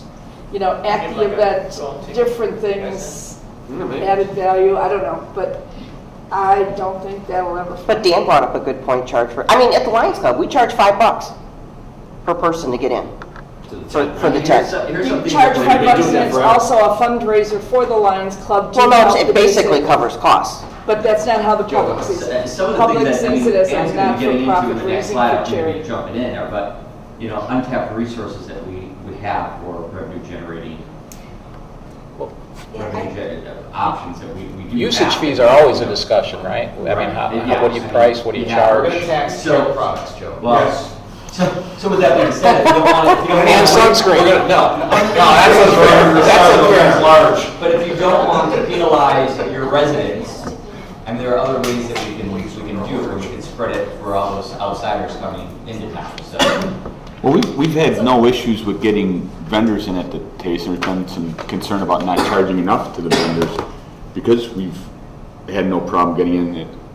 Either expand, That's a tough bring more thing for a- vendors in, or find a way to get more We send out vendors in. invitations to every restaurant in town. It's really hard for them to man the It taste is. and Yeah. man a Yeah. full-time And they don't restaurant. make- I mean, they make money, but they don't make that much. The ones that serve When you look at alcohol the total really make aggravation money. factor and cost, it's a Yeah. pain in the ass for them, right? It really is. They have to have the staff to operate their facility and It's then a bring it in. They have to rent equipment. They have to make sure that the quality of their food matches what they have in their No bricks matter and what mortar, the because weather is. otherwise it'll hurt their business. And if it rains, they blow. If it And rains, it's screwed. yeah, no, it's not that easy. Up until, I'm going to say, beginning of May, they still hadn't gotten a response from anybody that See, they were going to I- be there. That always happens, but it's not comfortable. For Taste of Orland, if I had my druthers, right, I'd make it as cheap and as easy for the vendors to be there we layer in per plate, per cup, per something or other Right. 50 tax, cents so a the cup. vendor's not So paying They it. buy their cups that they serve their beverages Because, in it's from gotten us. popular. In my mind, right, just one, I've never saw Taste of Orland as potentially a moneymaker, more of a community event, because it's like you got a boatload of people there having fun. But if And we open marketing up for the these- restaurants. If we open up these other things, let's make money from those, or let's have those pay for themselves. Because we're gonna have to put some CapEx into Centennial if you're gonna get any kind of decent band through there. Mm-hmm. They're not gonna play on grass on a rented trailer. So then the two events that we have out there, the two concerts that are free, are you throwing them in there too? Well, I don't have a problem with doing the occasional free stuff. So I'm not saying not do free, I'm just saying let's go bigger and charge. That extra tier up. Because Naperville does it, Aurora does it, Tinley, I don't know if Tinley does it, New Lenox does it. Just make it a ticket, just like any, we'd have to figure out the logistics, but make it make it a ticket. You're going to, it's $30, it's $40, whatever that is on Ticketmaster. And you got a couple of kids and, Exactly. $20 Will there be more for- costs involved too, because you're gonna have to secure the area and... Correct, sure, so we have to do, we have gotta to make do it the through. math on that, and we have to do the math on the tickets, but there's definitely an opportunity. I promise you that Morton Arboretum makes money on it. Do Ravinia ticket makes sales money in on it. advance at Village Hall, so we're not handling money at the event. Only That we had a good eliminates cost application too. where people could just walk in. Yeah. No, I'm all over that. So That just would be moving good. forward, just moving forward, so we have Centennial West here, and then we can start working out some of any other priorities that we have, bike paths. Can we just jump back for 1 second on what Pat said? I know that it's not a discussion that we want to have here, but I think in the back of our minds, we have to know if it's a priority or not because of the... We're in We're in an open meeting. Which one, Project I'm not looking for GoldenEye? that. I'm just letting you know, I guess, The one that I we're going to mentioned. consider it. Yeah, a Project budget. Call it GoldenEye. Project X. Okay? Okay. Golden. I had a question, Kathy, about the nature center, and maybe, where are we in that? Are we, like, what do we have budgeted for this year, and how much is that total project? Carrie, are you doing it? Go ahead. Well, we have budgeted this year the construction of the phase one, which is going to be used. Remember last year when the budget was approved, we had some bonding, authorization through the referendum we did for open lands that was still available, about $2 million. 2.1 million dollars, and that was approved as part of the budget. We're in the process, instead of issuing those bonds, we're going to use an existing line of credit that was, because it's too expensive to issue bonds. And that will get us to the phase one improvements for the nature center done. Which is, what are phase one? It's about $1 million. But what does it get us? It gets us, well, it's the plan that you guys approved. If you, it includes the parking lot, it includes enhancements of the wetlands, it includes some paths in there. It doesn't include renovations of the existing building, that's a separate phase, the small landscaping building that's there. But it does get us to the point where we can start to actively use the nature center. Because nothing's been going on there. No. We've been doing engineering and planning. So we paid money for engineering, we paid money for surveying, and we paid money for the site planning with all the amenities, which is what you guys approved last year collectively as a board. Okay, and the reason I'm bringing it up, Southwest Highway, I live in that area, and Southwest Highway has had much worse flooding problems. I mean, over the last year. I know it's not our road, and but we can't keep telling our residents it's not our road, and there's nothing we can do about it. IDOT's got it on its list to, Okay, and will will anything we do It's in there? design engineering right now. yes. Southwest Highway is in design engineering by IDOT right now. Okay, because I just want to make sure whatever we're doing there isn't going to make Are we that, because paying for that? I have to No, think we what are not. We happened- did not upfront the money for Southwest Highway. We're not. It won't make it won't worse. impact it, no. What we're doing also, if you remember, we are in the process, we reached deal terms with Jonicus, which is the piece of property to the north, which is that 5 additional acres, or actually it's more than 5 acres. Yeah, that they're going to donate to the village, and we have our attorneys right now. We did the environmental, we did all the surveying, all that stuff has been done. Ken Fricker and his staff is drafting the agreement, so that will be donated as part of the nature center. But there won't be any, what we're doing with the nature center will not have any adverse impact on Southwest Highway at all. So let me ask this, because that triangle's been a problem since 1960s. And the flooding on Southwest Highway, is there potentially an opportunity, and I actually had this conversation with Cook County when they were in my office, is there an opportunity to think bigger about that project? We're putting in the bike paths, we're putting in all of that.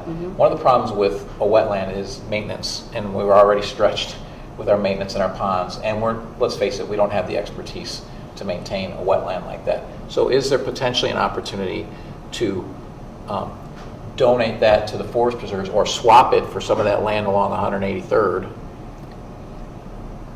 possibly work through the Army Corps and through IDNR to deepen the pond so that it becomes a more viable wetland and actually alleviate some of the problems that you have on Route 6. Now, this is broader, and there's probably an opportunity for grant money for doing something like that if you're actually improving a wetland. Well, there's wetland banks that you can utilize. We don't have a wetland bank in Orland Park. The wetlands that is part where the Nature Center have been deemed by the Army Corps as high quality wetlands. So they're in really good condition right now. So there isn't a whole lot that we have to do with the wetlands. That was one of the reasons why the Open Lands chose that area, the Green Triangle, because it was such a high quality aquatic resource, and there isn't a lot of enhancement that we have to do. But if we did enhancement to it, could we alleviate the Southwest Highway thing, which then would potentially get the state and the county to help fund some The of that? Southwest Highway portion that flooded, this was the first time that section flooded. South of 135th. The flooding always took place between 131st and 135th. That's what was always closed. Oh, yes, okay. Right, but some of that water flows that way, so if you can capture some of it before Well, releasing actually, it goes into Marley Creek. That creek, and it goes in and under 100 LaGrange Road and over to the next pond over the big lake over there on the east side of LaGrange Road, west side of LaGrange Road. McGinnis Slough. That's where it goes into. So what we're doing is, because of this, the parcel B that we're calling it, because really I don't think we're supposed to be talking about that here, is that that's going to get us more grant money and opportunities for the whole nature center. So, and by keeping it to ours. So I only bring it up because, our dog park, for example, I think it's very underutilized, isn't On the it? dog, the dog park. It's, and I think the nature center is a great idea. I just hope it's, that it's utilized. And It will be, because I know a lot of schools are already asking about doing field trips, and the Boy Scouts and Girl Scouts are coming out. They're going to be coming out once we get our program rolling. But will it be self-sufficient? No. As far as Having a what? staff, do you envision full-time staff? No. You don't. Then who's going to operate it when the schools come out? It would be, if somebody was coming, somebody would come over. It would be specific. It's just like the museum. It's not open 7 days a week. Well, could it be? Well, the Everything would be trails and the scheduled. paths would be open though. Yeah. The paths are going to be open. open. There's not going to be any gates blocking anything off. Anybody You can can go in go there in there, you can anytime. walk Right, you go to the walking paths, sit out and enjoy the gardens. If you're looking for educational programming. Do you really need a building? The building's going to have all the explanation of everything that's going on, and it will be Building's set up for smaller than groups to this come out. It's a lot of money for a building smaller than this room. The maintenance the other issue is maintenance on the building. My other concern is maintenance on the wetland long-term. That's going to be really hard for us to do, and it's connected to the slough. So is there an opportunity for us to set it up so that our residents can use it, have a nice nature center, but not absorb the long-term cost, plus potentially do a land swap with the county for the forest reserve to get some land, potentially land back that they grabbed, that I think a lot of people aren't real happy about them grabbing down there at 179. Is there that? I don't know. I'm just spitballing here that that's a potential opportunity. Or to do with, like Lake Catherine. Now, they do have a building there, but that's kind of. They have several buildings. But in terms of when I go to Lake Catherine, I'm not going inside any buildings. Generally, I'm there to walk the paths or view the gardens and have everything outside. The building, when I've been to the inside, it's usually for a shower, for that. So I'm just thinking it might be maybe you could put up just some pavilions and not get into a whole building. Well, when you go there with school groups, you don't go into where the showers and stuff are. You go into the building where the animals are and the plant displays and how you plant seeds and how the animals live and stuff like that. That's That's in the all other, outside. no, that's in the other building. You probably never went in there. It's downstairs, upstairs and downstairs.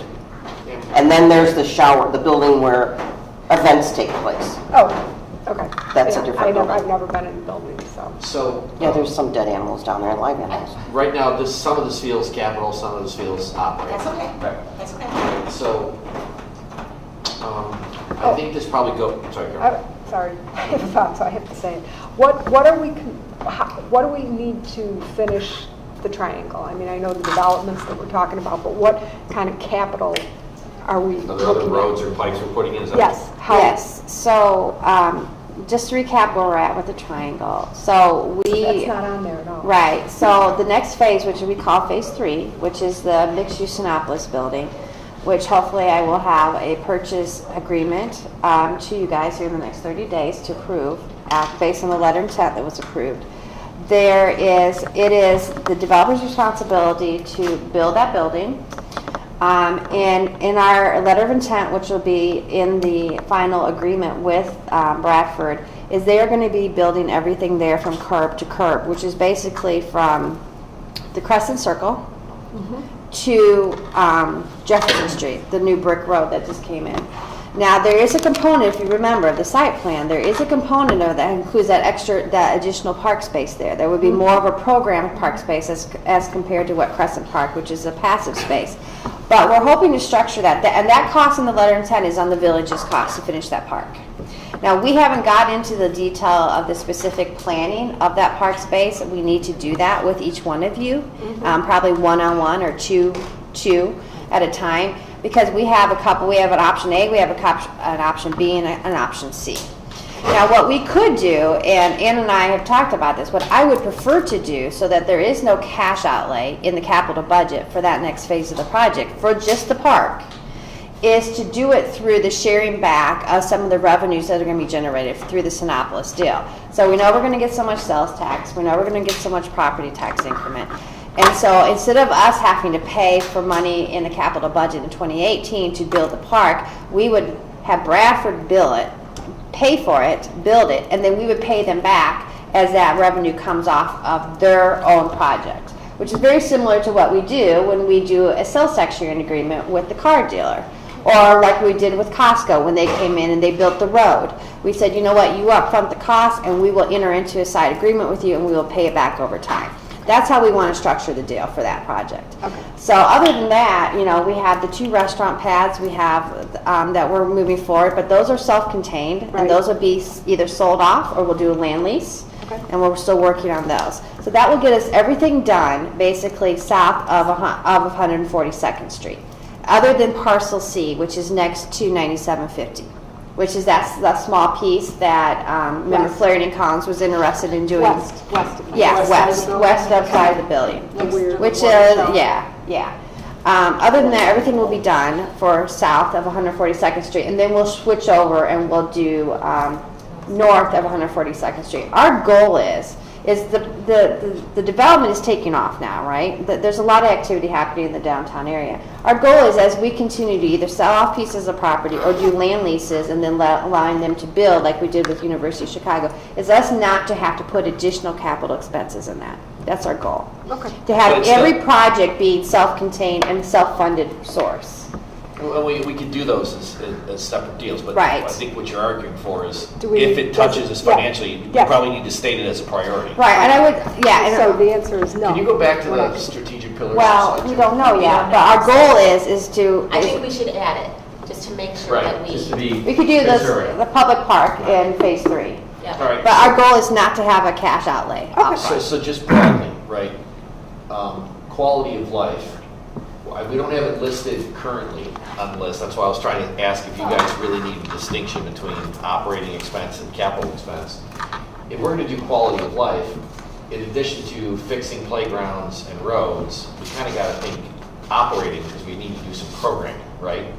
Do you need to hear that detail now, that if we say Centennial West, it's build a band shell and get a couple of staffers to run the program? I think That's on? That's fine, I think we're Okay. good. I really do. I mean, it gives us an idea and it allows us to bring it back to all the department directors on what they should be looking at. And more of it's on the capital side, but some of it is operating, such as the museum or, the training, what they want to do with their staff training wise. But I think we're good. This gives us a good start. Sorry. One thing that's out there that we usually think priority is refund. We want to start. Rebate, I'm sorry. Rebate, refund. Do we want to start a goose egg and start a nest egg, the rebate, or do we want to see how it goes and we get 2 million, 3 million, we'll see. If we make it a goose egg for the rebate, Drastic we'll have more to differences spend on there. roads, right? So- You know what if we start holding some town hall meetings? Because I'm sure you've heard from residents too, that, well, you're giving me $150, why don't you build this or fix my street? That's or- right. We asked that question during the telephone town hall meeting, and all came back that they wanted it still. Well, it did very often, but that's not to say we couldn't hold public meetings and invite people in and let's hear what they say. What if you raise a revenue source and you use some of that to property? That's a the good rebate? idea, too. Just so you know, we don't have a rebate budgeted That's for why. 2017. Yeah. Can we go there this Can we year? go to There's no- revenue? Might want to repeat that one again louder, Carol. There's no rebate budgeted for the current. For year. 2017, Not there's yet. not. Yeah. I No, mean, a it lot of wasn't- times we do it with realized savings. Can we talk about those on numbers? We well, don't I have. know, I mean, So so we can keep going. No, Any other things you want on the high level priorities, right? I think I that's. think we're good, I really do. I don't think we'll get to all of them Yeah. anyways. So. And we'll come. Did you put down the park and the downtown? Just put it Just down. put, The just what? put ST, just put ST, we'll know face. I got face, I'm trying. Oh, okay, I didn't see the triangle. All right. Okay. All right, so we're good with all the, I mean, does everybody agree with that? Anything that we need to take off? It's the wish list, Joe. Yeah, I'm Because I'm just pretty sure none of that's free. find a way to get it all Probably done. not. Build that, get that tree. Well, Recreation's been hiding that magic money tree for years. It's kind of pissing me off. I've got the seats. All right. Okay? All right, what's next? Let's just go, we're just gonna go quickly through these. So we talked about our current financial position, I'm just gonna go high level quick. We all know what our bond rating is. There's some of the reasons, there's some of the good reasons for our good bond rating. We talk about operating reserves, and we're always so picky about making sure we set that aside before we start the process, Can that's I why. stop you for a second Yeah. and comment on that bond rating? I just want to make it clear to everyone, we will never get to a AAA unless we have additional revenue sources. Or we leave Illinois. Wow. Yes, we've But I got. have a- Save the town. As long as sales tax is Is our our- significant right. revenue source. Well, if there's no, there's- some of the communities that have AAA bond ratings, the Napervilles, they have every possible tax. Yeah, That's we what- have a slide We're that gonna shows jump. that. That's, We're gonna yeah, jump that's ahead. what bond rating companies like to see. They like to see that you are fully taxing, which is contrary to obviously what our residents would like to see, but that's the conundrum with the bond ratings. You like that word? But we are high with the second. Well, we are highest. high, and I Yeah. mean, I don't, the question is if there's some advantage to being higher. I've been told, in terms of our rate that we would get, we're probably, From here, I don't think it matters much, right? it doesn't, but I mean, But I think your point is, those municipalities Right, that that are have it. higher than us, they have a multitude of revenue sources. They don't rely on one large revenue source like we do. and when I say multiple taxes, Yeah. I mean, they have They have an utility entertainment tax, tax, they have yeah. a motor, I mean, they have every tax possible they have, which, You have that slide? Yes. Yeah, What is it? well, yeah, okay, we can jump there. It's maybe a little bit different than what we're thinking, but let's go there. So we just put this together. Do we have you off your script? You do, man. wow. So what we wanted to do, and this is just for information, so we always talk about property taxes and how high our property tax rate is and how much property taxes residents pay, all that kind of stuff. We talk about other revenue sources every budget year. We just kind of bring it to the board's attention of the sources that we don't tap.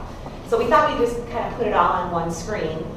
Obviously, we've got the other revenue sources listed across the top that we could take advantage of as a home rule municipality that we don't. All those What the hell is Skokie doing?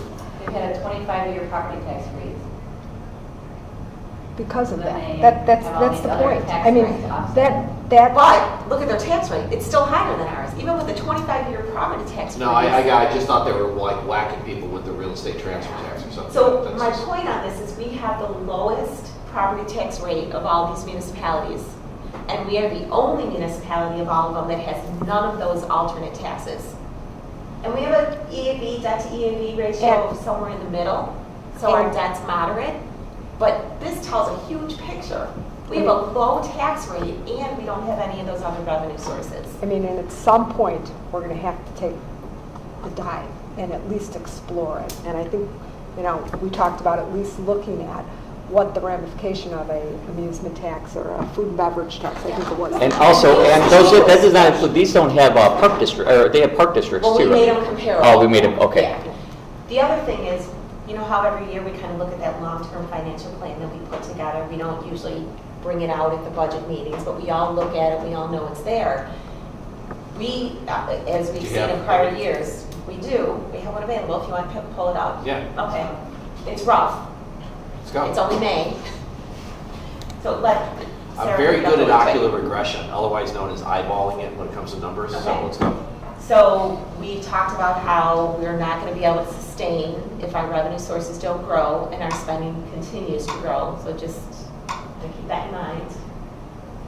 That's assume that there's not a property tax freeze either, which could be a possibility. But we've kept our property tax levy flat. But I'm saying with the opportunity of raising taxes may Yes, not it's be there, our exactly. decision anymore. Yeah. Well, But not although property tax. debt, I think they've This excluded would debt be- and, Can you The make it a amusement, little bit bigger? you know, Well, food and beverage. we'll be able to do the amusement still, but Yeah. we won't be able to do the big one. if we Yeah. have- I'm Right. not saying I want to do Right. that at all, I'm just saying. So we Yeah. have to go through all the numbers here. Can you scroll down, Sarah? Oh, come on. Keep going. So they're that bottom line with the percentages. So if you look in 2017, and there's some estimates in here, so don't try to compare them to the other slides because it's going to get confusing, but we think with what we've got in our reserves and our reserves going down with maybe the 9750 takeout, repayment of some of those loans we've done between the different funds, that we're going to, at the end of 28, be able to get to a fund balance of maybe 25%-ish.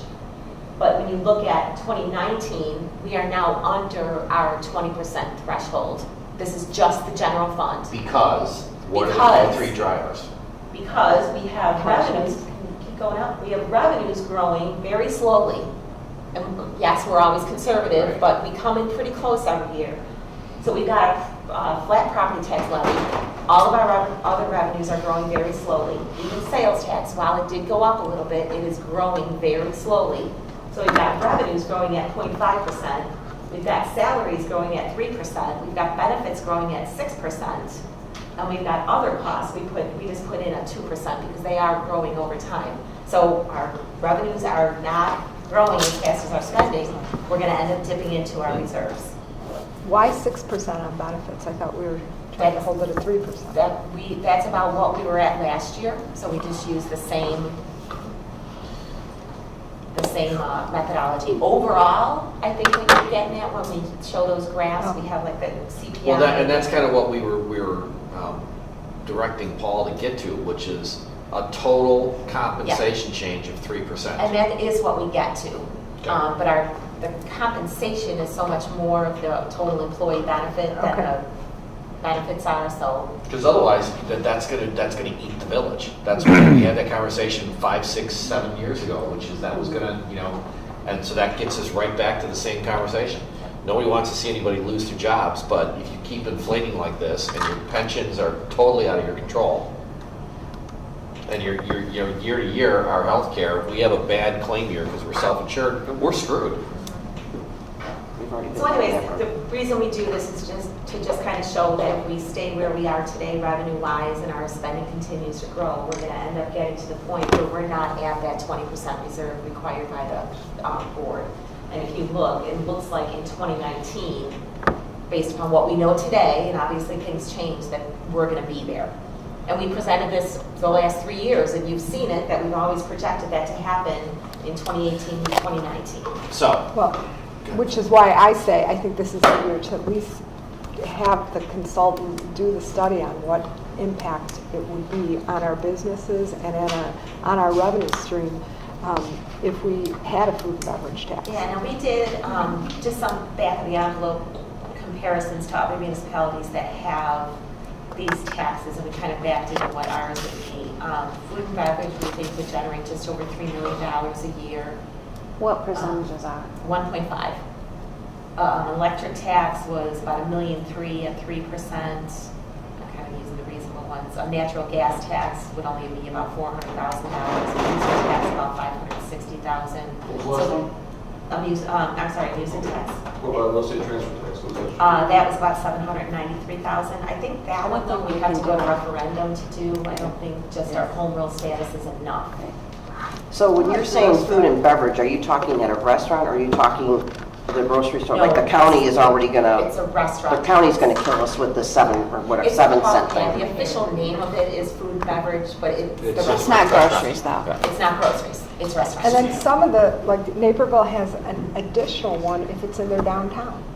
So they not only have the food and beverage throughout all of Naperville, which is maybe 1.5%, if it's in their downtown, it's 3%. Isn't that right, Ann? It's something, Yep, they it's, have like a there's like a special kicker discount. on it, so. You have to think about it. Our trade area is 850,000 people who come to Orland Park. We have the largest single trade area in the entire Chicago region. Those That is people- why those- when a so place now- opens, people one place always comes to Orland now. That is all those people who are coming to Orland Park, driving on our roads, using our public safety, and eating here and then leaving. Well, yeah, other And than I the want them to home. leave more money. I am really good with this as an economic model. You know, I guess my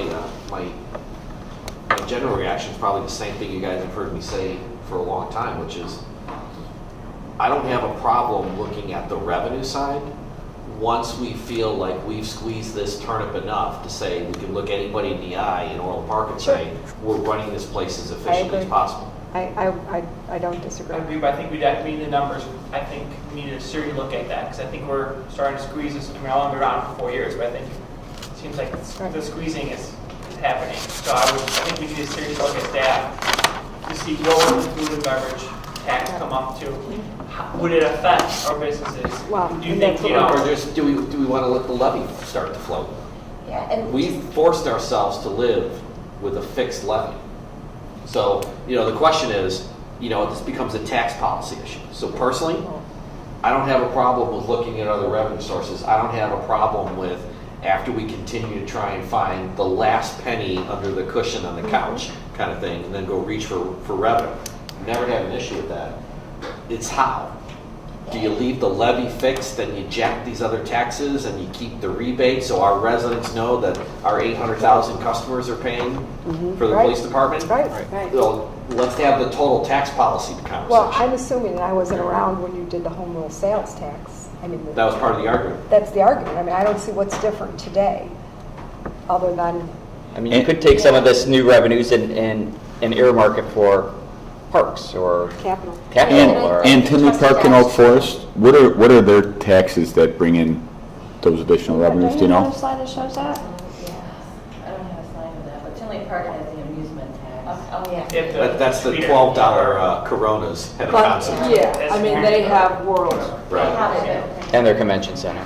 yeah, they have both of But those. keep in mind too, when we talk Gambling? about squeezing Is that gambling too? operations and making ourselves more Video efficient, gambling. saving money that way, that's one piece of the puzzle. We also have the capital side, and if you look at the priority list, that's a whole lot of capital.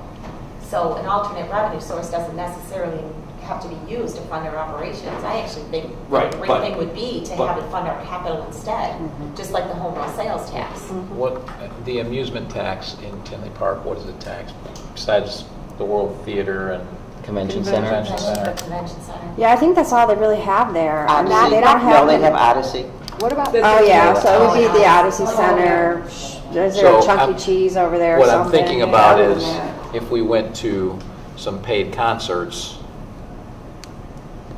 where there's ticket prices, which everyone knows that's built into ticket prices no matter where you go, where does The that tax is fall? built in, you tax the alcohol sales. Right. And maybe just down there, I mean, I don't think that's gonna generate a significant amount of revenue, but if it's something we put in place today, before we actually get this up and running, and then it's already there, and it doesn't create chaos, that we're doing it right when we're starting to charge for these concerts or whatever, it might be something just to look at. Or you can earmark a portion of it to build your stage. Yep.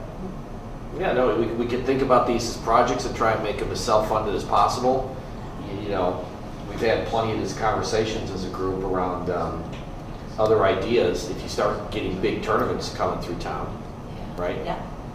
Anybody who's done, Yep. travel sports, first game's at 9 o'clock, the next one's at 3 o'clock. Yeah, I'd we love love to have shopping. hang out in Orland, That's right. right? But I think We have a few of those coming in.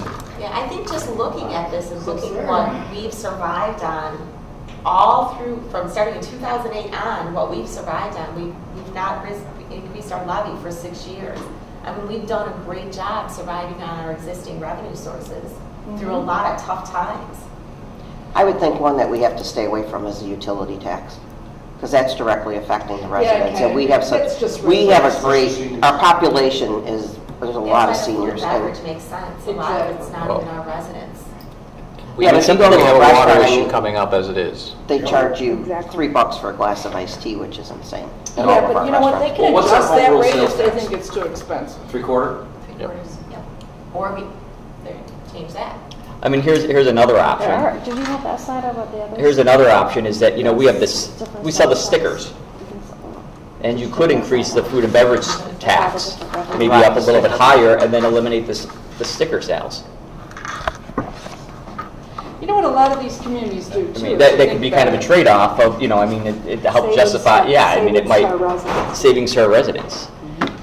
Right. A number Get of one these- that's more than the other, sorry. Yeah. That's okay. I'm just thinking the way waste management operates, where some of these towns have stickers that you gotta buy for your garbage. They don't pay for it like we do with water. I'm not suggesting it, I think our residents would hate it. Oh, God, they would kill us. Yeah, they would hate it, I would hate it. 'Cause But people who that's have on the top of stickers what hate we're it. seeing here. Yes, I do, because I never have them when I need them. Mhm. But anyways, this is really just kind of to show that our tax rate is not high. Our levy's been flat for a long time. We don't have any of these other revenue sources. If we want to look at one, I think trustee Rizek mentioned the food and beverage would probably be, Well, we talked about it last year One. during the food Yeah. budget. we had During gotten a budget process. proposal from a Well, consultant. we had a that- proposal. So just to I do guess the the question for the analysis. group is, if you pay 10 grand a year in property taxes, Uncle Sweetness gives you back your marginal tax rate on the federal in terms of the subsidy, because currently it's a deduction. So probably the sanest tax for our residents from a net cost would actually probably be on the property tax. You can't deduct your sales tax, mostly. And I think that a So- property tax increase that could generate $2 million for us, and I'm just throwing a number out, is going to be pretty immaterial to the average resident, because it's spread over $2 billion worth of EAV, but it could generate a significant amount of revenue. Yes, so guys, again, I don't have a problem looking at revenue adjustments. I really don't. I'm gonna fight like hell to keep as many of us, including the whole goddamn organization, saying, and you need to take costs off the table. Because we've all been connected to government for too long. The minute people like us start talking revenue increase, magically discipline goes right out the French window when it comes to being smarter about the way we operate our town. So, we've talked about this. How many examples are there of $8 picnic tables? Yep. Maybe it's 500,000, Well, maybe it's $1 million. Right, and we're trying And that's- hard to And find that's- those. if it's not necessarily the dollars and cents, but it's Right. like, if we gotta go explain to a bunch of angry residents why we're killing them on water and hitting them on this tax and that tax, well, it's like, you know what? It's all back in your parks. We just fixed your street. Right. Where's the obvious trade-off? So that's, I'm telling you, I'm gonna be like a dog in a bone with this. When do we strip costs from this organization? Right. Well, any increases, I think, would have to be earmarked from the beginning, just like when we did it with the home rule sales tax. It was not to fund our day-to-day operation. Yeah, and I think that's key. I And think that is the key thing right there, and that's telling the residents that it's not to fund employees and their salaries and their benefits and It's to yada, build yada, roads yada. and take It's care for of your everything parks. else. The amusement tax, how many, would it just be Dave and Buster's, the theaters, what else? Yeah. Oh, for us in the back, we got Busters. Gizmos and that other. Sky Gizmo, Zone. Sky Zone, Yeah. Dave and Buster's, I mean, and we've the all theater. got punted around about it. Yeah, I've told each of the board members prior to the election, and I heard the mayor was having a discussion, so I held off on it. But looking at what Tinley does, I think we have more alcohol licenses than they do. they get about $250,000 a year currently on electronic gaming. So that's another revenue stream. It's not a lot of money, but that would, you know, when I was polling individual board members, I think it was Jim that came up with the idea that since that's quote-unquote entertainment, you know, he would like to see that earmarked for entertainment, like for a concert series. We're talking about a Huey Lewis or something like that, where you could justify that extra revenue and put it towards an entertainment program. Public good. Right, that might appeal to someone that's not wanting to put $20 into a rock band, so to speak. That's just another, with the only community right around here that doesn't have it. So it's another conversation I wouldn't mind removing at some point. Well, the fact that it's the one place that doesn't have it, that's a concern because it obviously is going to puts pressure on some of our bars and restaurants that are close to the border Exactly that right. are being, you know, I don't think we had any poached yet, but I think there's concern that they would be. I think there's a certain value that they see to in being located in Orland Park. Yeah, and I think Palos Heights doesn't have one, Palos Park doesn't have it. I mean, again, it's, Lennox doesn't have it. Well, they don't have it because they said as soon as we do it, then they're doing it. But But I did ask, and I think, Mike, I asked you for the Niles one. Were you able to get a hold of the Niles? I mean, the village Yeah, I mean, it's a conversation for another day. I want to talk Right, to Keith about it, right. talk to him about it yet, but, yeah, I mean, I would only propose it if we really severely restricted it. You know, we've kicked it around, I talked to an attorney that's in gaming, I would recommend it, I'd say it would be only our Class A liquor licenses, it would be restaurants, no gaming cafes. You ask Require that how a business has been in existence for 2 or 3 years before they can even apply. It's also does not have gaming cafes. Right. I know Jim had some concerns about signage, so that a family pulling up to have dinner with their kids would know whether there's games inside or not, they wouldn't walking on it if they didn't want their kids to see it.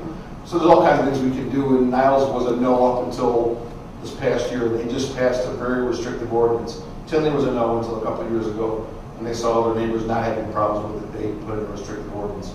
So I would only recommend it if we did something similar, where we really made sure that we weren't gaming cafes and we restricted it, to try and keep it to locally owned, the mom and pop businesses that have been in existence for a couple of years. Your TGI Fridays aren't, your Chili's I don't aren't see gonna how want you it. could do that constitution. I don't see how you could You ever don't, say. you don't have to say it's locally owned, but you can say it had to be in existence for 2 or 3 years.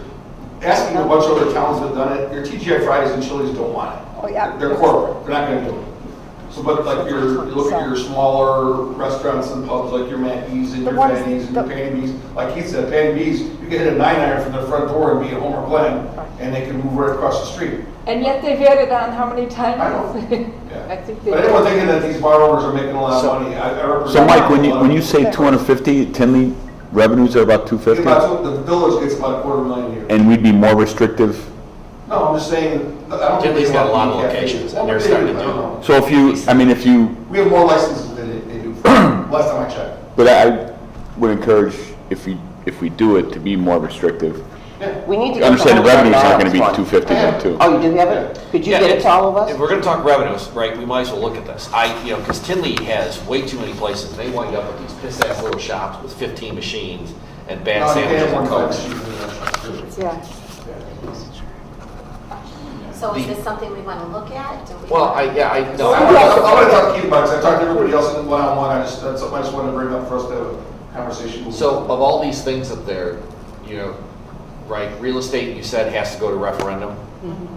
We're probably not, Are you sure? probably not doing that, I'm right? pretty Yeah, positive. no, you're right. Okay. Right? Are The we doing- window are we was thinking that closed a one? few years ago. Yeah. You know, How much money would we get on the amusement tax? Do you have an estimate on that? That's kind of where We it's going. which is- estimated 568 based on a 3% tax. And the percentages we used were kind of the average of all the municipalities that we looked at. So we were kind of backing into it. what was the food and beverage, what percentage was The that? food and beverage was 1.5? 1.5. One and a this is half. just over $3 million. Oh, that's the best. So I guess what I'm asking is, it'd be nice to know about the real estate transfer tax, referendum or not. It is a referendum. Yeah. So then, I'm not necessarily in favor of that. I don't like the gas tax and the utility tax, so it's really just food and beverage and amusement, right? Right. Gas station, by the way. Amusement would be the theater too, it'd be Marcus. No, I'm good with that, and then I'm not at all opposed to the idea if we keep the hammer down on costs. Do you want us Also looking at to the levy. do more research on those two? And gaming as well, or not? Well, at least those two. I mean, those are two that you have an option, a senior citizen really isn't going to be going to Gizmos or Sky Zone unless they're taking their grandkids or something No, like they that. might go to the movies though. But they But they don't might go have- to the movie, you're right. But 1.5 is Utility, they really- have to have their gas in their water. Right. Yeah, I mean, What? On a Am I gonna I go? think she's giving you credit. I am living on, I can speak for all these seniors in here, because I'm probably living on one of the lowest incomes. I mean, if you people can't even imagine, you wouldn't even be able to function on what I'm living on now as a retired teacher from one of the poorest school districts. So I know where these seniors are coming from, and my subdivision is mostly all seniors. And to throw on a utility tax for them would be outrageous. Kat, to add to that point, I mean, we get a number of seniors that are asking for discounts on their garbage. Right.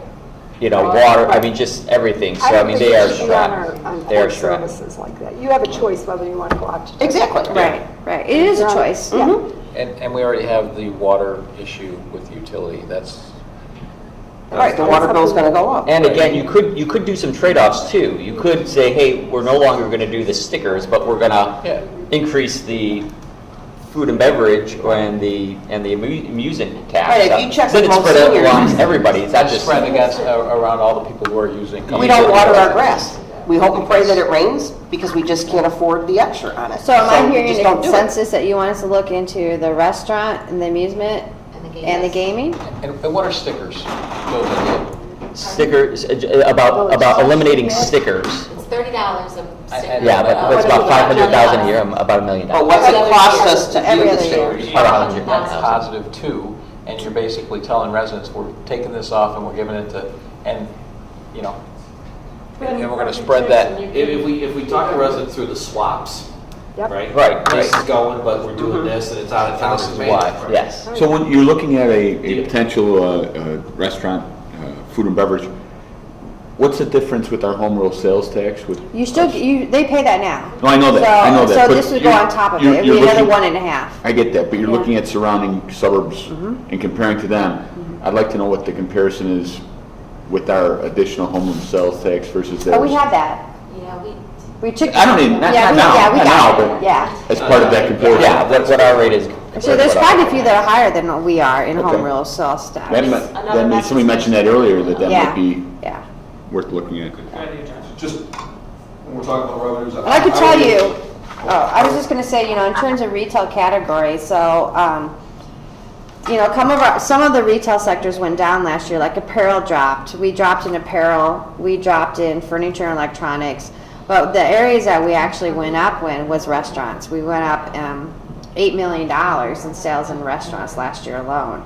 So, it is, That pressure is gonna continue to happen. Yeah, retail sales in America are not sinking. Right. So to those points too, is that's why we're trying to make this more an experience. So like when we do the Christmas decorations, and I know it's And lights, but digital it's images. driving people here though. I mean, it's driving people here. It's- And Here's our comparable percentages. So there's the home rule sales tax, is that last column. So we're 0.75. So quite a few bigger, higher Yeah. than us. Tilly Park, I think, is.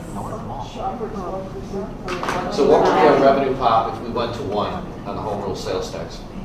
Well, what do we get? 10 million, so about 13-ish.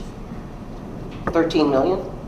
Not an increase Total. of Look at Bolingbrook. $3 million, a $3 million Bolingbrook's at increase. 1.5. Yeah, and Bolingbrook has everything. They have they have Food and beverage, real estate yeah. transfer, Well, that paid for the utility, Raj fuel. Mahal, Right. the golf course, Right. so. Yeah. Right now, to be opposed to is rescinding the village sticker tax, the per village sticker though. Yeah.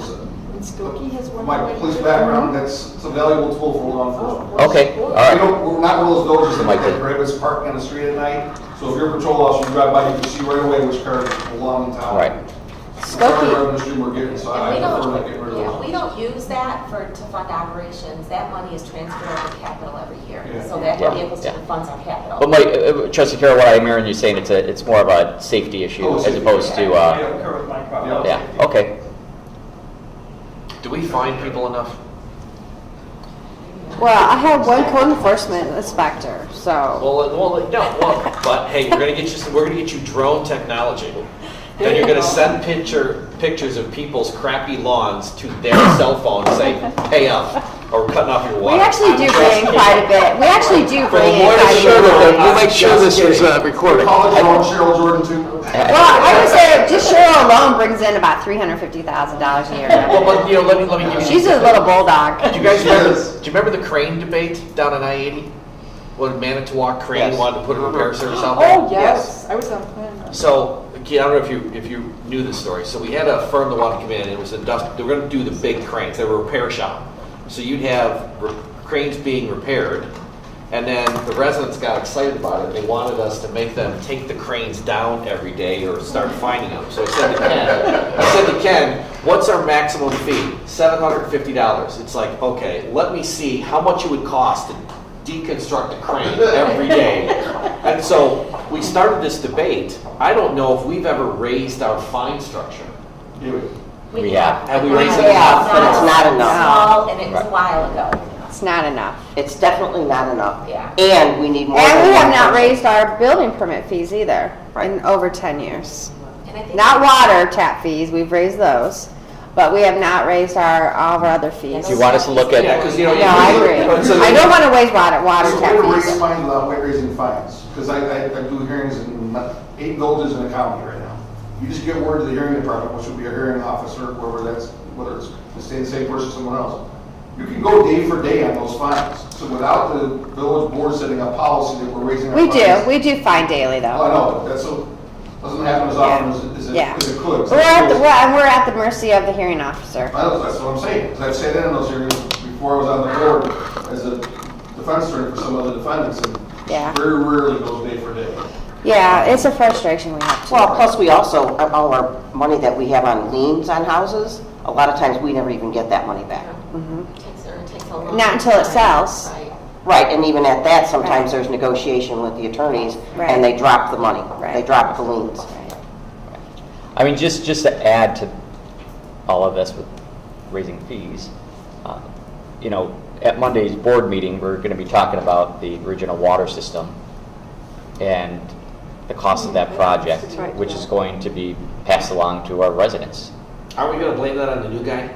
Or let it outlaw. That's your welcome gift. That and that last chart, I'm thinking. Yeah. Well, I guess, so like I said, you know, if all things considered, we want to tweak this and tweak that, you know, if you're going to sanction bad behavior, make them pay more. Because it was just crazy to me. We had like a $750 maximum fine. That is what our Might maximum spend fine, I think it's $4,000 $1,000 now. Say again? I think it's I 1,000 think now. we raised We can start looking at the Why can't it fees. be higher? It can. I don't want to- Just remember, you're gonna get a bunch of calls from a lot of angry Everyone's just residents. getting that cash. Illegal parked trucks 1-800. is terrible call in the Keith. subdivisions. I keep taking pictures of we're bidding by Costco. Did you see Arnold? Sure, man. Anyway, Star 72, Jim Dodge's number. Okay, let's, Yeah, there you go. for the sake of time, let's. All right. So let's, quick, we talked about fund balance way too much tonight. We have our reserves, we got them all set aside like we're supposed to. We're gonna go into 2018 under the same assumption that we need to keep all these reserves. Go ahead. Outstanding debt, we only issue debt for one-time capital projects. We never issue debt for operating. I don't think we ever will. Our GO debt went down about $7.9 million in 2017. That's about what we, or 2016, sorry, that's about what we roll off every year. And then I just kind of listed at the bottom our current outstanding debt, that's what it funded. So the majority of it is obviously related to the 9750 project, but there are some other good projects out there that was funded by debt. Property tax levy, some good news that we finally got. I actually just got it this week. We got our final rate cards for the 2016 levy collected in 2017. Our EAV went up for the first time since 2009 by 5.6%, 5.1%. That's not a big amount, but it's the first time since 2009, so that's huge. And it wasn't a reassessment year, because our reassessment year was 15, so that's a good thing. Our levy includes about $4 million in abatements. I'm assuming we'll continue to do that. We use our home rule sales tax for our water revenue to pay the debt service. I'm assuming we'll continue that. I talked about the rebates we've done, sales tax, we ranked 9th in the state, 2nd per capita, which is pretty cool, but that goes back to Trustee Gruzik's comment earlier that our reliance on sales tax is something that will never get us up to a AAA. Continued growth in permits, got this information from Carrie's department. That's a lot of new residential and commercial permits issued last year. And I think that's obviously continuing in 17 based upon everything that's going on. We talked about this already? Move. This is really small and it's going to be impossible to read on this screen. The lighting and stuff is not good. But what this was meant to show you is our budget process, which is the meetings that we have and the methodology. So the green is all the meetings that we have with the board. The blue is the other department's input into the budget process, and then all the red is everything that the finance department kind of does to bring to the meetings. So it's really small, I'm not going to go through it. That alternate method over there that I have in the box is really what we spent a lot of time talking about tonight. I'm not sure if the consensus is there that we're actually going that way. I'd like to know that before we walk out today, but that was kind of that alternate method that we talked about. So this is just a detail of our process. We thought that once we kind of review this and we can tweak it, and this can go on our website, and the public can see exactly what our process is. So the alternative method, right? So I think probably got a haggler way, maybe you got some more spreadsheets, it feels, right? Which is how much money we anticipate coming in. Well, I don't have that yet, because it's No, on I May. got it, but, I don't know about you guys, but I'm kind of happy that we started the process this year saying, these are the big picture items, now let's go figure out how to pay for it all. As opposed to, we've always kind of just layered in it seems to me, a fair share of anticipated revenues to go after fixed costs, and whatever was left over, we kind of divvied up. So now the harder ask is, do we push, does Tim need more money? Can he find efficiencies? Carrie, can you find it? Can you find it parks? Yes or no? Because we want to fund all that stuff. What about identifying those additional revenue sources, like increasing fees, fines, things like that? As part I'll of vote dollar for dollar revenue increase. You guys give me dollar for dollar cost savings.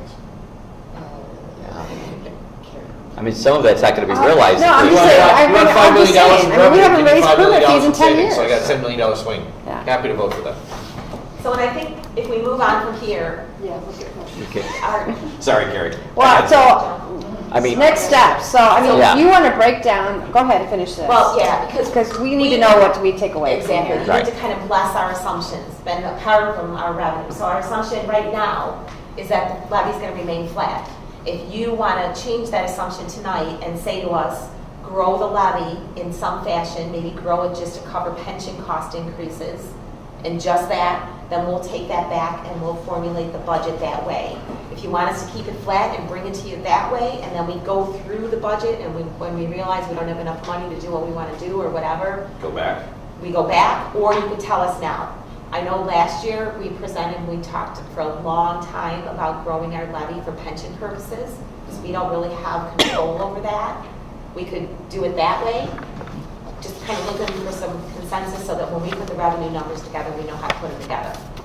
So revenue or property tax flat, no new revenue sources. Do you want to talk about these? as Yeah, I we would go love through to. them? You wanna- Let's go through them. Yeah. Let's You want to get run through them all and then yeah, get back? Yeah, get a Because they consensus. intersect, so let's, Yep, all right. right? So we went through them all, then we'll chew on them. Okay. Okay, so no new revenue. I know we just talked about some stuff. We're not going to issue any additional debt. So that would mean that our capital plan has to stay within our capital funding sources, which right now our projected capital plan is like $65 million. So just keep that in mind. Reserves are going to be maintained, obviously, always. Planned drawdowns, we drew down on the road exaction and the CIP fund 2 years ago. We partially replenished that in 17. We're going to do the rest in 18. General fund will continue with the 50% operating subsidy to the rec fund. We've been doing that for years. That's board policy. That 50% is board policy. And then obviously we'll continue to subsidize the civic center and the open lands for their administrative costs like we have been doing. So those are kind of big budget assumptions. And then the next two talk about our revenue assumptions and our spending. So do you want to comment on any of these and then we'll move on?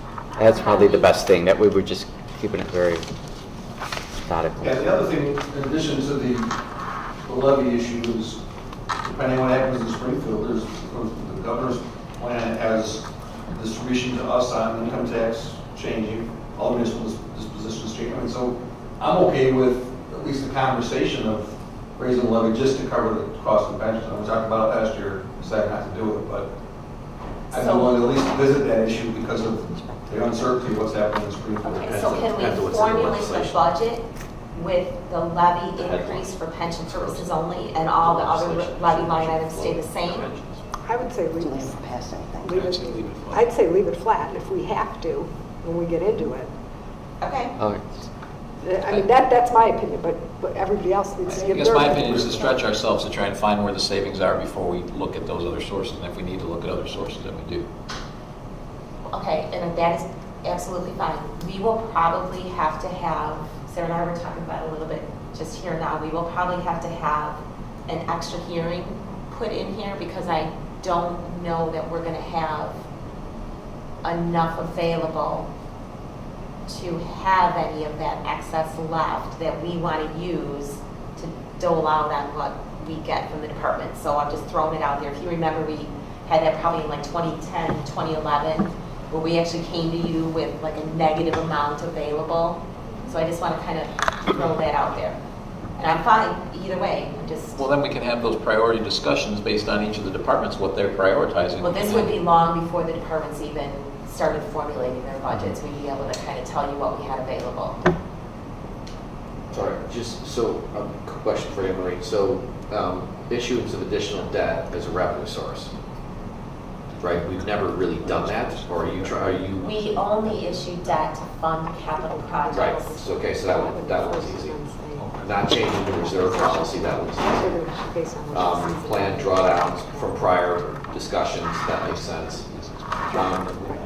I have trouble with the general fund subsidizing Parks and Rec because I can't give you an answer on that one unless we talk about what you guys are going to do from a pricing policy.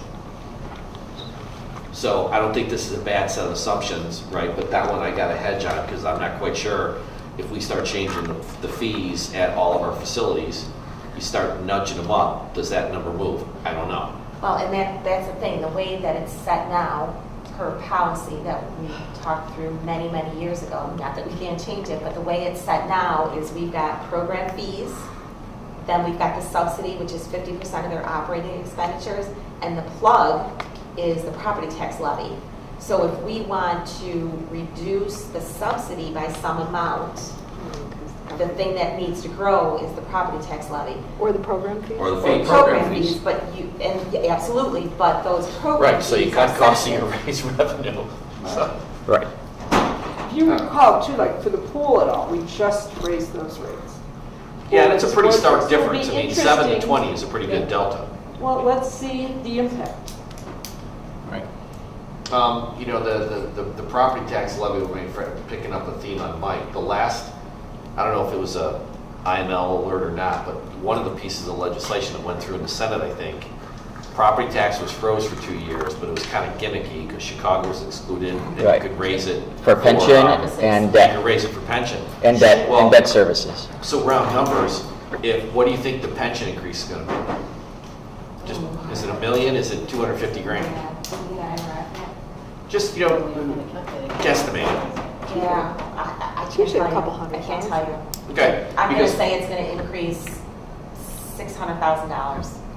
Right, and that's, so if we don't get it on the property tax or from other revenue sources, then something comes off the priority list or another part gets ignored. Right. Right. And I So- think people understand that. And our pension liability is you got X number of people, here's the bill from IMRF. So the only variable we control is X number of people, right? On the I got the IRS math side, right. Yes, yep. And then we have the police pension that we also fund. And my whole reason, my mantra about the efficiency is if we got to do more inspections, we can't give her 6 more people because we can't afford them in the out years. That's the linkage here, right? So to Mike's point, I don't mind if the levy floats. At a minimum, we'd be crazy not to pass through those pension costs while we're attacking the cost structure. I don't see how we got a financial choice over the next couple of years. But are we talking about starting the budget process with that assumption? It's just an assumption. We can decide we don't need it if we start talking about other revenue streams that we. Or we can currently decide to add it. 600 grand is 2 parks. Oh, 600 grand is wow. 6 Like guys. Carol says, we can decide to add it. Why don't we run 2 tracks? do one with it and one without. Let's see how it goes. Well, I mean, it's just one number, basically. Property tax, well, It's one number, and when we get to the Yeah, priorities, so I guess I we think, can I don't say. and I know I drive you guys crazy with this, property tax levy does not fund capital. It Yeah. funds our operations. We got it. Okay, so it's not gonna fix a park by raising the levy by Are you 600. talking- I'm thinking about the net, the 600. Oh, yeah, got it. Yeah, I was doing moral equivalence, not There you financial go. We'll take equivalence. 600 from something else. From something else. Gotcha. Three meetings. I knew where you were going. There you go. So can we look at your, the revenue and cost of something? Because I mean, like I said, I mean, I have trouble, personally, So- you guys jump in, I can't answer all the questions on the assumptions until we dance a little bit on But revenue they and just costs. say what I said, what we're saying here, and that's what we go ahead with. Right. Okay. Sales tax, obviously, we're gonna keep it low. It did grow last year by about $98,000. That's, sounds good, but that's not really a super lot when you're talking about the increases we're seeing in personnel costs. So we're gonna budget conservatively like we always do. It's probably gonna be less than a 1% increase in sales tax between 17 and 18. Property tax levy we just talked about. We'll keep our EAV growing no more than 2%, even though we just saw that 5% bump. That might be a little bit of an aberration, so we're gonna keep conservative as we always do. State shared revenues, we always use the Illinois Municipal League per capita amounts. Those came out in April. I'm sorry, I don't have them handy, but we'll continue to do that, and we'll disclose those to you guys. Every municipality in the state of Illinois uses those per capitas. Can we go to your second bullet point? So I think it's kind of important. Yep. You know, 4.3 under budget and 3% under actuals from last year. And that is, if I'm doing. But James, that's 2 months of collections. I get it, but I don't think that's the national trend. You do It might be the know. national trend in physical stores, it's not the national trend for retail, because it's going to Amazon. And so we can't be looking at a -3 on this side of the equation and a +3 on the cost side of the equation. But Andy, I'm not saying anything you guys don't know. do we usually start out the year that way and then it picks up and, no? So this is, This is new. Yeah, This is new bad. oh, duh, okay. Well, that's just the first 2 months? yeah, sales tax lag by 3 months. Okay. You know, so the point is, the Amazon effect is going to hurt. And so, back to the mantra, you know, if we're doing this on costs and that's happening on revenue, Yeah, and when you think about sales tax is $20 million of our general fund revenues, and if our $20 million revenue source only grew by $96,000 last year, I mean, that's huge. then thank you. Okay, Well, just the other thing, and I can just tell you what I've seen, it's only one business, but down first 2 months, I don't know why, down first 2 months of the year, first 3 months of the year, picked up a lot in the last 2. So I don't know why that is, but that is. And we I'm not need talking to year see over that. year, I'm not talking about the seasonality, I'm talking year over year. So, Hopefully it changes. yeah. But I think this is the first January, February that was significantly less than the Prior prior year. January, February. So it's a little bit of a different trend, and maybe it'll change. So anyway, those are going to be our revenue assumptions going forward. Development, obviously, we always go to development services. We get what the new developments are going to be. They actually project all of the building permit fees, all of the inspection fees. So we get all of that from development services. Water service fees. We had a water rate study done by an independent consultant a couple of years ago. We use their model going forward to calculate our water rates every year. We'll learn a lot more tomorrow. We're actually meeting with Oak Lawn. We'll be bringing it to the board on Monday night for you guys to get up to speed on and kind of give us some guidance. But we will have to factor in some increased debt service costs based upon the current cost increase estimate. So, you know, So have we finished the rate increases from Chicago? We were gonna they're have big ones, yes. 15%. Those are all done, yeah, yep. Recreation fees, back to the subsidy question, so we'll see where we go. I know they look at fees every year, program by program. We have to just be careful, fine line between charging too much and losing participants, but we do look at that every year. So budget assumptions for expenditures, some of these are fixed. The 2.5 is in all of their agreements that I believe run through 2019, so we're kind of stuck with those. Health insurance, like I said, that was our trend last year. We'll continue with that. That's our current, is that our 17 or, that's our 17 IMRF rate, right? Yeah, that's our 17 rate, we don't have our 18 rate yet, so 12% of everybody's salary goes to IMRF, that's what we end up levying. Contracted services, we'll do it based upon current contracts, liability and workers' comp, we're gonna do a 3% increase, we've seen that pretty much year after year. Capital improvements, once again, we've got that kind of rolling 5-year plan, we'll update that. We'll come up with the revenue sources that we currently have available, we bring it to the board. Usually myself and the village manager's office makes significant cuts to that capital list before we bring it to you. It's going to happen again this year. Like I said, we've got $65 million on that list, and probably 25 to 30 in funding, so we'll continue that process. Like I said earlier too, we do transfer vehicle license and road and bridge tax to our capital side, and it does fund capital. So if we think about getting rid of stickers, that's $1 million revenue source on the capital side that we're actually getting rid of. So those are my big assumptions. If you have any comments, you want to change anything, if not, that's what Sarah and I are going to go forward with formulating the budget. I know it's a lot.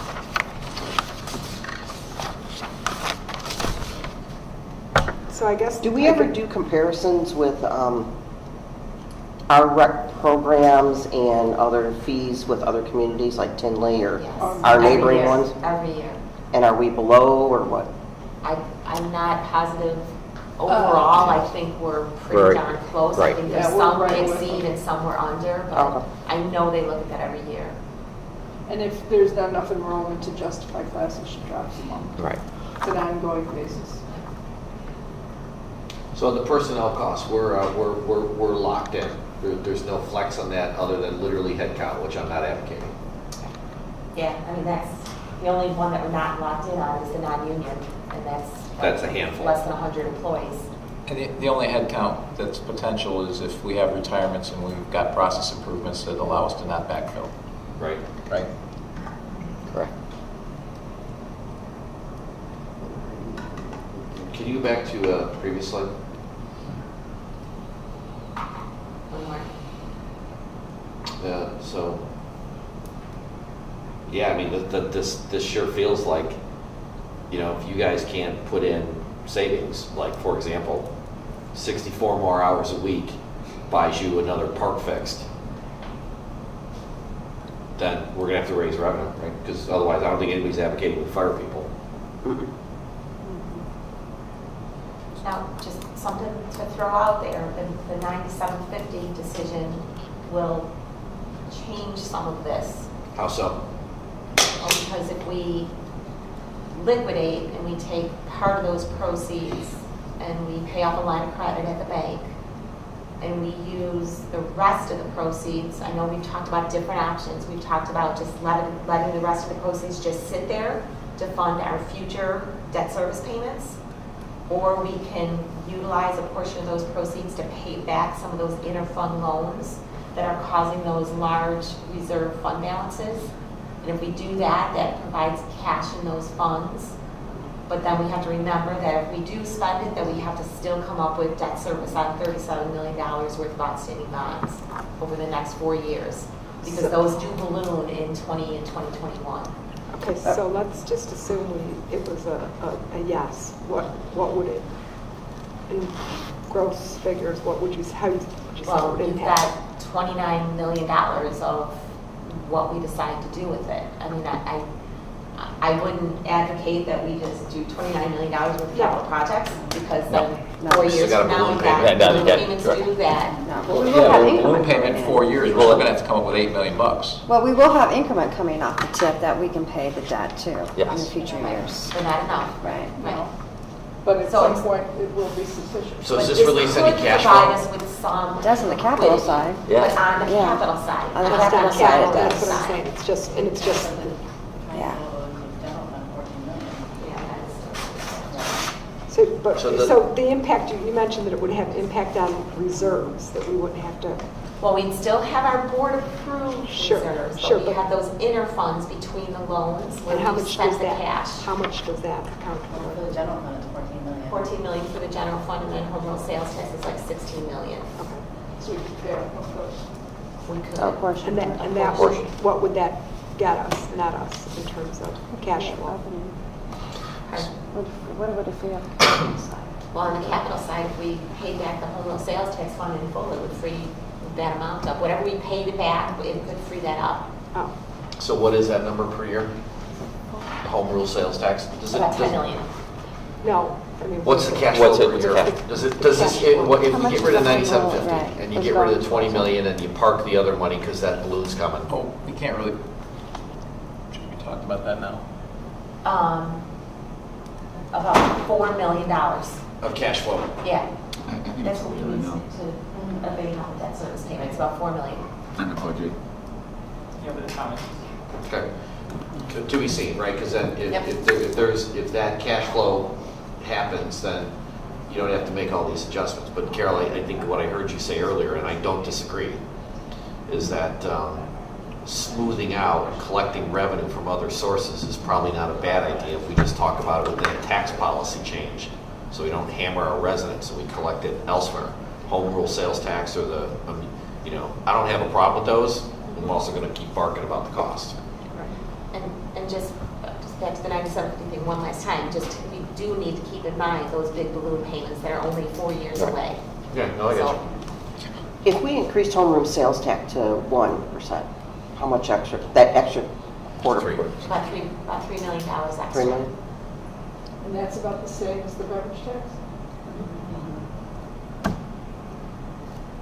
Or some kind of in-between combo. Maybe we can afford to keep the levy flat.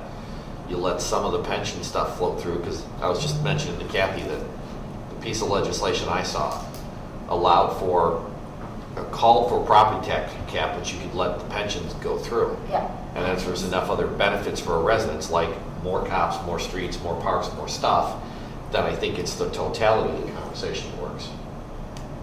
But if we take off this vehicle sticker and put it on the property tax too, then they are allowed to deduct that on their income tax, so they're gonna be able to manage their one.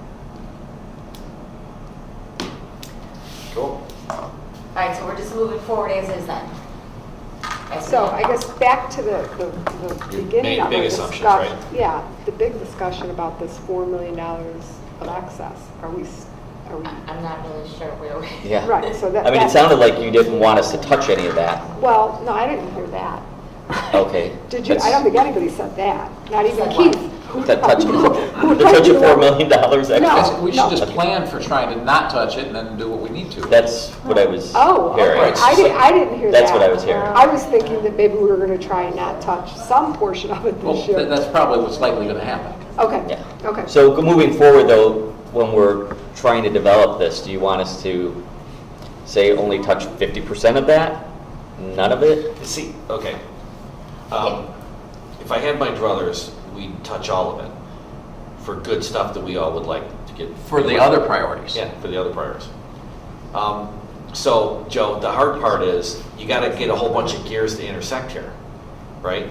So if the ask was try and get those two lines to broadly be equivalent because you guys are hunting for efficiency, check. Everybody agrees to that. If you say float the levy, don't float the levy, all these gears got to mesh, right? So, Yeah, and I'm just struggling with this, don't use any of this savings. Because if we don't, and I'm talking about that excess fund balance, whatever we want to call it, if we don't use it, when we formulate the budget and we come up with that target amount that we distribute to the departments and they come up with their variable costs, and I'm just going to use public safety as an example. With that variable cost money, they buy their ammunition, they do their training, they buy their uniforms. I mean, we're talking about, those are not, well. But I we think, don't, but they're not fixed. I think there's also the Then question of everything what would be of the fixed. fixed costs are truly fixed. There's some piece of it that is. But those are not fixed costs. Those No, are I the understand. funds. Those are not fixed costs. What the mayor is saying is, are some of what we are calling the fixed costs really not fixed? Can they We be provide reduced? something to the board. They do every year. Yeah, so you're gonna know what's part of fixed Yeah. costs, But I right? think you're gonna be But- surprised. A lot of it truly is fixed costs. I mean, 30 million, 32 million maybe in 2018 of the 50 is personnel. It's our salaries, our benefits, our IMRF payments, our social security payments. Which we can't. Which we can't touch. So, and I mean, I know legal's not a fixed cost, but we're going to spend $500,000 in legal fees every year. I mean, we're going to. We spend $1 million. To cut it down to 5 would be significant. So that to me is a fixed cost. We have all of our utilities. That stuff's not going to go away. We have the fuel that we buy for the vehicles that we drive. I mean, there's a lot of fixed costs that they truly are. And I'll provide Maybe to you- instead of we using the give it word to you every fixed, year. use daily operational expenses. Or recurring. Reoccurring daily Something like that. operational Right, It's exactly. it's Groundhog Day from the beginning of the meeting to end of the meeting. And you're gonna hate me for saying this, Anne Marie, because it's gonna put more tax. Why don't we do this? Why don't we do the budget process how we do now with the rollover, whatever we call it, $4 million, and let it as if last year. Then it's either through an exercise or actually doing it. Let's cut the 4 mil and let's run through the exercise. I know it's gonna hate you and the department heads, and I see It's the like pop, doing but 2 budgets. Well, what if we do this? What if each one of you sits relatively quickly with each one of your departments you're assigned to? And you start having those conversations. That's not going to work. As a process, that's not going to work. Why? Let's say that we're $3 million in the hole on technology we've ignored for years. Right? Frank asked for $1 million. He ain't got it. What am I not doing to fund $1 million worth of technology investment? We all agree we need to spend. You can't disengage these gears. Well, The problem I've had, the reason I think we have structural problems in the budget is we've never tackled this as a whole. I'm not barking at you guys, it's just, No. this department does X and it rolls up and there's allocations and oh poof, we wind up with $12 to spend at the end of the budget cycle. It's like, no, I want to take a hammer to the whole damn thing and say, find efficiencies. Right, and that's Every family, that's every Melissa business in Brown. Orland has had to operate Each on department. less or better than they did the previous year. We'll ask We don't each have that department to discipline. really evaluate their operating They are. budgets. They I know they are. are, we're going to continue, But that we've doesn't mean started it's that. going to equate in the first year into Absolutely actual not. savings No, of Maybe dollars. we that's understand. first. Maybe by doing this, Yes. find value in what you do and saying to them, we're not going to give you the target, doing all of that in 1 year is going to like throw So everybody into everybody what's, So maybe what we do. I'll give you an example. Jim's department is a brand new department, so No, I his, think it's, You gotta bite the they bullet take at some their, point. they take their budgets like seriously. I just, it's a, I don't, it's a No, lot. too. but an example I was gonna give is, Jim's department's a new department, so his is underfunded already because we just created it. But one of the ideas I'm betting around my head is, my perception, having been on the works committee for the last 2 years, they use consultants on every project. They're putting a sewer cap in, they got a consultant watching the crew that's doing the sewer, I mean, so that's my perception of it. And now I know for some of the bigger stuff, when we're talking about Seabell and stormwater movement, that's a pretty complicated engineering formula, and we need to have those Expertise, so, right? yeah, those experts looking at stuff, but we're fixing the curbs in Maycliff. Why do we have to have a general contractor and then a second contractor looking at the first contractor? That's the kind of stuff that maybe we can look at. Do you really want to give a step raise, an extra step raise to Joe Blow? Or do you want to have this consultant on every damn project you're doing? So there are some things we can do efficiency-wise to look at. And it takes a little while to get your sea legs and you realize where those things are. Just looking for 2 years, every time we have a project, we got a consultant. Or But see, Mike, you know. that's to go along with what you're saying, that's something this board's always said, that public works spends way too much money. Right. Well, I'm saying, and this, Right. we're talking about a department that's been funded for a long time versus Jim's, which is a new department, Our target has, we all agree, we need to get more technology. other than growing personnel costs. So, so that's where my, thank you, right? So coming back to it, it's like, okay, well, if we agree we want an app to help Public Works and help people apply for fence permits, okay, that's gonna cost money. Well, how do you come back and say, I'm not gonna give Carrie one more body because Frank's gonna get $100,000 for an application that then runs for the next 16 years? And that's hard accounting to do in our budget process, has always been my frustration. Well, since Because you're it's the using, right thing to do as an organization, sorry, Ken, but the math doesn't lend itself obviously to this process. And it's hard for us as trustees not knowing how the department runs on a daily Well, basis to say, and let's stop doing yeah, that. I and- mean, The only that's other really- thing we could do, and this is gonna, Aaron's probably gonna kill me, but every year we have that savings right? And every year we see these departments that didn't spend their whole budget. So maybe we do it a little bit differently this year, and instead of them kind of coming up with the amount, and it's $5,000 more than what they spent in 16, we say, nope, you're getting what you spent in 16. If you only spent that in 16, you don't need to spend more in 18. Then you get a perverse, to your point, they spend it every year, so. Right. so- We don't, Right. I mean, what the stretch goals are, they're goals, right? They're targets, and we're going to ask each department to prioritize, right? And then we're going to talk as a board and say, okay, we're going to take 3 million of the 4 million and use it this year because these are the priorities. But you're going to be, I promise you will be surprised at what your department heads come back with, that we don't need that consultant, we don't need this, and we just say 500 grand or 300 grand for the year, and because they've been asked. And I think some departments are going to do that, absolutely. But I think there will be those departments that while they may be able to make themselves more efficient, because I think we can make ourselves more We efficient. might not be but able we're to not gonna show save any money. savings. I We think get that. I'll probably accept that, right?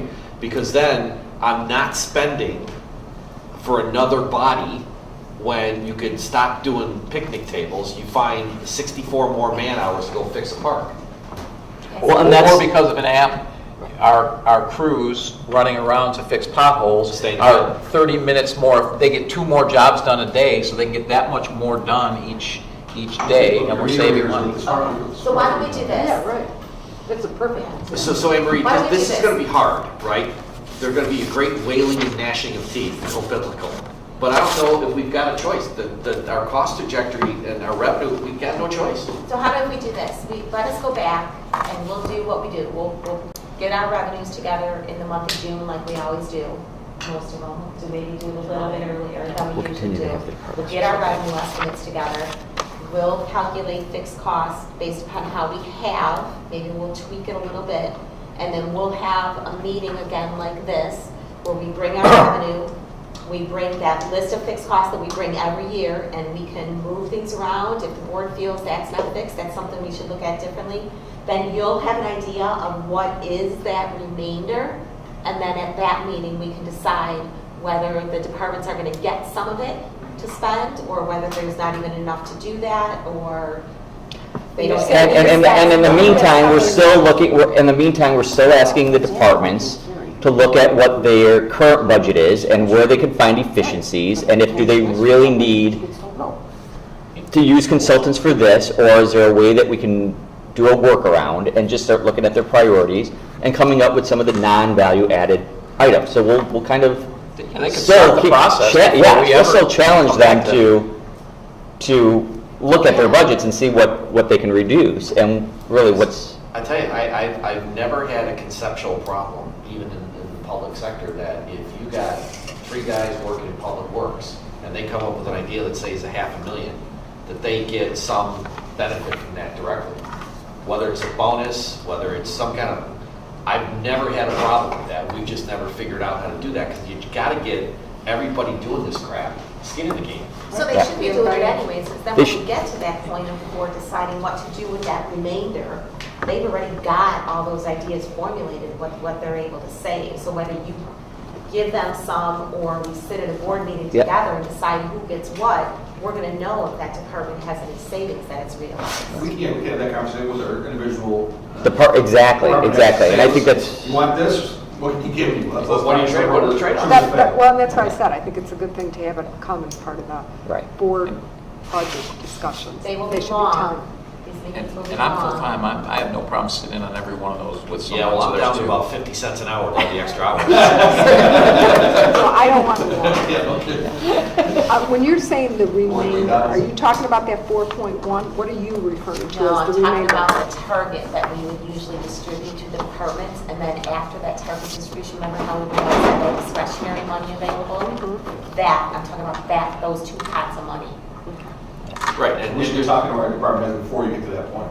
Well, I think somebody needs to Get the warn word the out. department heads Yeah. that they're not just getting the Target, well, that's what and we've been telling the departments to start looking at, their, and that's where we started, so... Because It's if not you gonna listen, be if you got a surprised. $10 million department, and you know damn well those structural costs they can't control labor is going up 3%, Insurance. then there's no reason for us to say, okay, you gotta help us find savings or cost efficiencies to cover that. Because the pot of money just ain't there anymore. You gotta put the pressure on the system. And every department head has had that discussion with me. When I met with them, I said, this is one of the goals that I have. So I don't think it comes as a shock to any of them to hear this, because I think it's been said with Right. Joe sitting, Joe Exactly. or Tim sitting in the room. Right. And we've been driving that. We've been driving that, and that's part of the high-performing organization too, is trying to figure out ways that we can work smarter, not harder. So we'll do it, and I mean, maybe when we start, telling Public Works that they might have to think about another, if they want this, they might not have to be able to hire that consultant that maybe they do or do not need. Or challenge the givens, Yeah. right? I mean, there's plenty of stuff I'm sure we're asking staff to do that doesn't make any sense, but we never said to you guys, tell us where you're doing stupid crap that you don't want to do anymore. Right. I mean, there are certain things too, and it would be policies. I mean, I'll give you one example is purchasing of vehicles. I mean, we can go and be part of a consortium and buy vehicles that are probably a little bit less expensive than if we, go out and use our local vendors. On some vehicles. We do that. We do it on occasion, but I'm just saying, I mean, on occasion we do that. I mean, it's also the, We have a what was the other policy thing that too local that, vendor could be 5% How long do higher. we keep the vehicle? I think the bigger savings is vehicle time. It's one thing on the first responder vehicle, Yeah. it's another thing on. And Jim and I talked about some pickup. things that we'll want to eventually, when we were talking about the alternative fuels. Right. We eventually will have further discussion at the committee about globally thinking about our entire fleet, not just the squad cars, but yeah. It's a process. Cool. So that was fun. You guys Yeah. get your work cut out. That's it. Yeah, that's, I mean, Let's go around and ask all the this isn't trustees coming as a comments. surprise to us. So Any other comments? Any other kind? No, I spent a lot of time with Parks. Actually has gone over everything. They got a spreadsheet with all the stuff. And I told them, you've been neglected. The department has been. For about a year, we didn't have a director. After Frank Steck left December 15, there was no director there, and the department kind of floated. They had issues at John Humphrey for a year. Frank Rollins and his staff pretty much neglected that area. So now it's going to take a big hit. We need a lot of money to spend starting there. It won't end next year, but it's a start. We're talking capital. capital, yeah, these are capital, but look at it. But also operating, he's asking for people. The- I mean, he's asking for 3, I think, because I told him maybe he'll get 2. Or none right now. Well, remember though, he filled Robots. holes. We're going to robots. But wait a minute, now he filled 2 holes that were vacant for a couple of years. He filled those this past year. And so, taking out all those ponds, he's got no new bodies. We gotta look at it. No, I just would say, you guys are doing a great job, and I know you'll come back and give us exactly what we asked for. Exactly. Absolutely. Figure that out. Absolutely. Well, but going along with what Jim was saying, and him and I were just talking about this, for example, and I'm going to use development services, we have 1 full-time property maintenance person for this entire village and 2 part-timers. And she is so overwhelmed. I mean, like she said, she is a bulldog when she gets out there. Those fines should all be increased. We've been pushing for that for a couple of years. But she needs more help, and that's a job that you can't put to a technology or anything like that. You have to have the person that goes out there and inspects the property. Now, I think we need to lean more on a lot of these foreclosures where we lose all that lien money. There's a house in my subdivision. We could buy the damn house for what we've got a lien for. It's over $125,000 worth of liens on it. And more than likely, when it goes to be sold, we won't get any of it. It'll all just go poof in the closing. So, that's I understand what you're saying with technology, and yes, can our inspectors, they've gone through a lot of training, they're doing more everything on the iPads and yada yada, but there are some situations, like what Pat is saying, you need a body. You can't do it electronically. So, that's Or we something try and that- outsource some of the stuff too. Pardon me? Well, which we did. We did an analysis Yeah, we did an last year, analysis, and it ended up costing a lot more than. Right. Still, that inspector brings in 350 grand for what we're Right. paying, so Or it's- with technology, maybe can make that person more efficient where they can actually, that she can get the same throughput without the same level of effort because She's there's paid for herself technology. several times over. Yeah, she's already, I mean, And but that has to be the conversation. Do two people become really efficient with the right use of technology Right. to get us to a place? Because I was really upset the one night some woman came up and was taking us to task because she got called to task for something. I think it was the swimming, the little ice skating thing she put in her front lawn. Oh, right, yes. And the guy across the street had, knee-high weeds that we never got around to finding.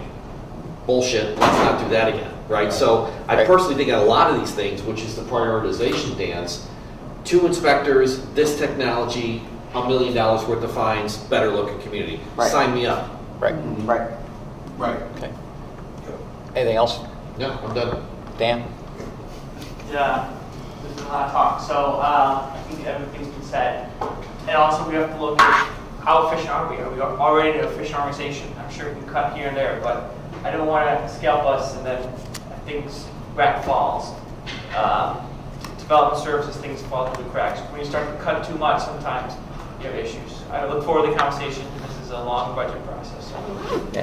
Yeah, so the economy of That's how it scale. works. I mean, I think I've identified some things operationally we could do to be a little bit more efficient and save some money.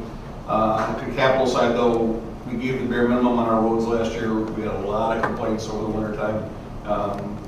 Even though we didn't use much road salt this winter, with the condition of our roads, we're going to have another. I think it's been 5 years since we did the scanning of our pavement, to see what our PCR is. We're going to have that done probably this year, and if we can float some more money towards capital on the roads, I think this year we need to do it so you can kind of cut it back a little bit because everything else been going on last year. The only comments I have is, well, thanks for everyone for coming here tonight, and thank you guys for all the hard work that you've put in, and all the hard work you're going to do in the next 6 months. And I know this is a stretch and a little bit different, but I also know that, as Jim pointed out and others, that we're going to be under a lot. I mean, you showed it in your Excel sheet, shows the pressure that we're going to be under in the next 4 years. So we need to start asking the question, because if we don't start asking the question, we're not going to have answers going forward, and we're not going to know what those priorities are. And I think you will be surprised at what people come back with, and where there really are some really low-hanging fruit that we're just unaware of because we just haven't asked. So, anyway, so thanks to everyone for kicking this off, and hopefully this was a good meeting. And with that, I'll take a motion to adjourn. So moved. Second. We're adjourned. All in favor? All in favor, sorry. With or without? And we have to know where we're at.